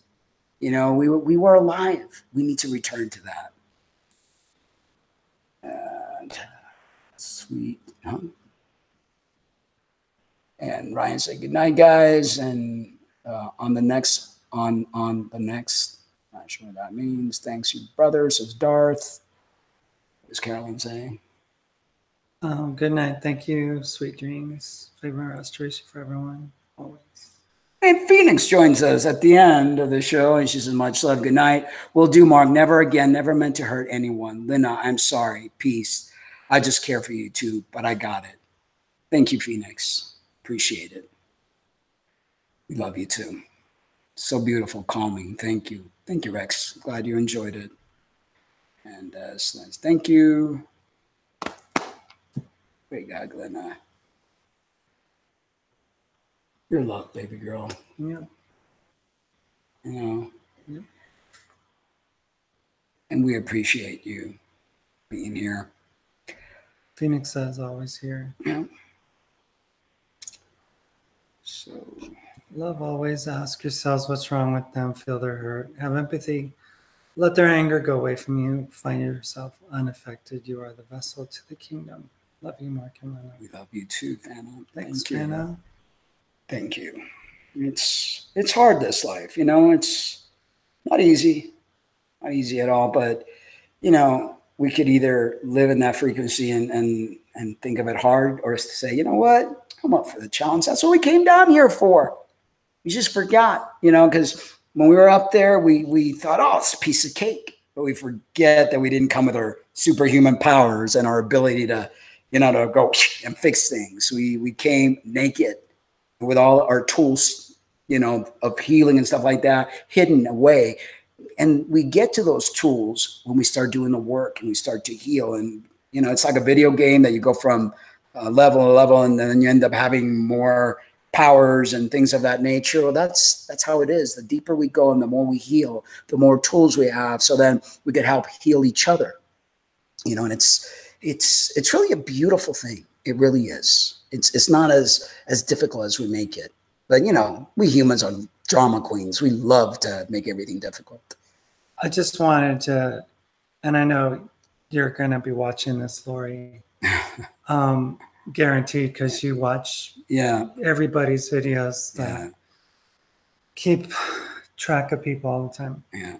I just want to say I love you. I don't want anything bad to happen to you at all. I mean, I love you, and I'm very, you know, my heart is very tender, and your words do hurt, but it's something that you're a tool being used to refine me, and you know, I'm not gonna hold it against you, because you have a job to do, and apparently you're here being my accuser. So you know, I've already asked you to not spread lies and stuff, and not to accuse us, and not to say false things about us, but you refuse. And it's like you're empowered by finding that way of just spewing negativity. But I forgive you. I really do. I forgive you. And I don't hold anything against you. I just want you to stop hurting people. Stop, you know, pushing yourself and your opinions on to people, and stop cursing people. That's just not right. It's not right to do that. You have no right to do that. And I hope that your Yahweh will somehow find it in his evil heart to reprove you for what you're doing, you know, because, well, maybe he can't, because you're doing what he wants you to do, but you know in your heart of hearts that you're doing the wrong thing. When you have to get into the role of being the accuser, you got to wonder who you're working for. Exactly. Because, you know, as your Bible says, or as your Torah or whatever, Talmud or whatever it is that you believe in says, you will know them by their fruit. Mm-hmm. So I don't feel love coming from you. All I feel is just judgment and envy, bad intent. Mm-hmm. So Mark said, cease and desist. Yep. And that means cease and desist. We will use whatever means we have available to us to get you to stop, you know, whatever that means, you know. So. And Fana, and she says that group hugs. So everybody, nice group hug. You know, it's it's all good because we're all learning and growing from every bad thing that takes place. It only makes us what? Stronger. Yeah. Right, baby girl? Yep. Stronger. Yep. Yep. Yep. Yep. Anyway, I'm ending the show with a song that I wrote in 2010. I Belong to You for Better or Worse. This is dedicated to parents of the LGBT community. The song was written for those who don't realize that love is meant to be unconditional, to parents, to siblings, to lovers, to husbands, to wife, to partners, and all with a heart. This song is for you. The pictures that are on that are my ex, because when I wrote it back in 2010, but, it's meant not for it. Just the song's message is a very beautiful message. And I think many should take it to heart because, very few people know how to love unconditionally. It's easy to love what's perfect. It's hard to love what's not so perfect and what takes challenge and work because it makes us go deep. And like you said to Lori, we thank you because you are a tool, and could only make Lena stronger, and, it's how it goes, right, babe? That's right. All right. So we love you guys. But remember to always love yourselves too. Good night and have a good one. And thank you all for joining on the chat. Thank you. We appreciate every single one of you, your support, your love. We love this time we get to spend with you, and we appreciate every single one of you. Okay, present to everyone.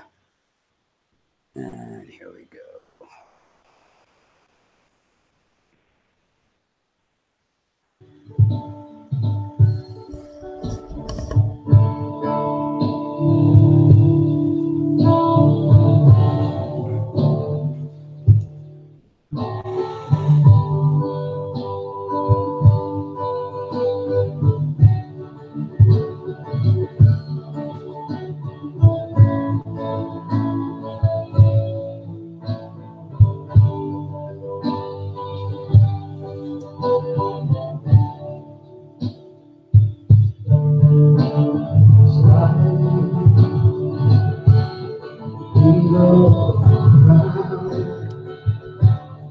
They say come the shines and the sea down.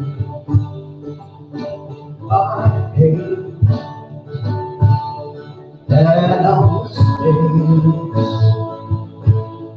carries the hurricane. Those that I belong to you, for better or worse. You belong to me, and say goodbye first. Are we gonna love together?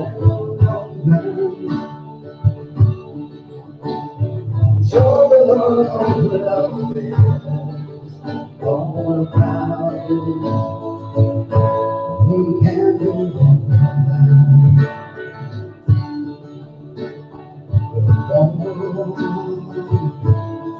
Into a world of expectation and lovers' love. We fight and lose our sight of our true nature and life. I belong to you, but worse. You belong to me. It seems like a curse. All alone,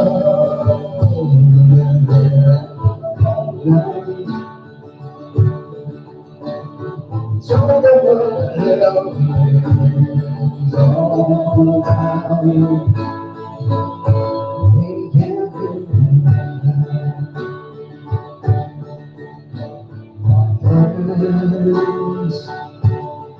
Parents alone, love to your children. All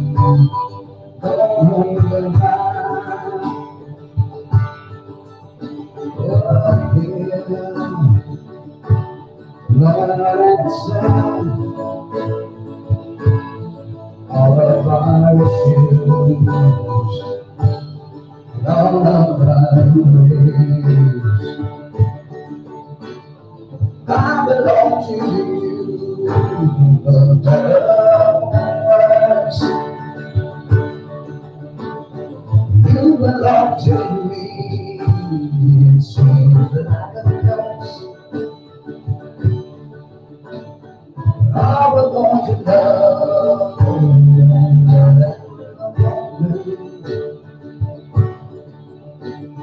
so the world was love is on time. We can't let it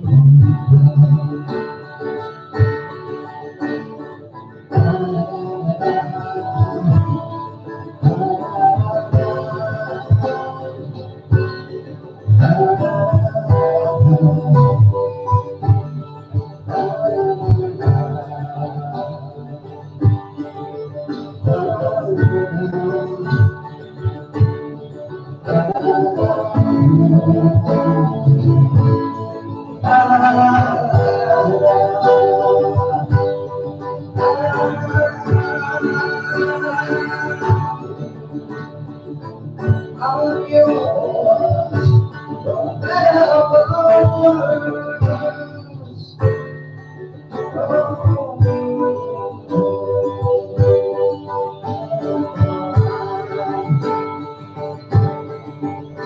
Just love, it's all we can do. It's love, me and you.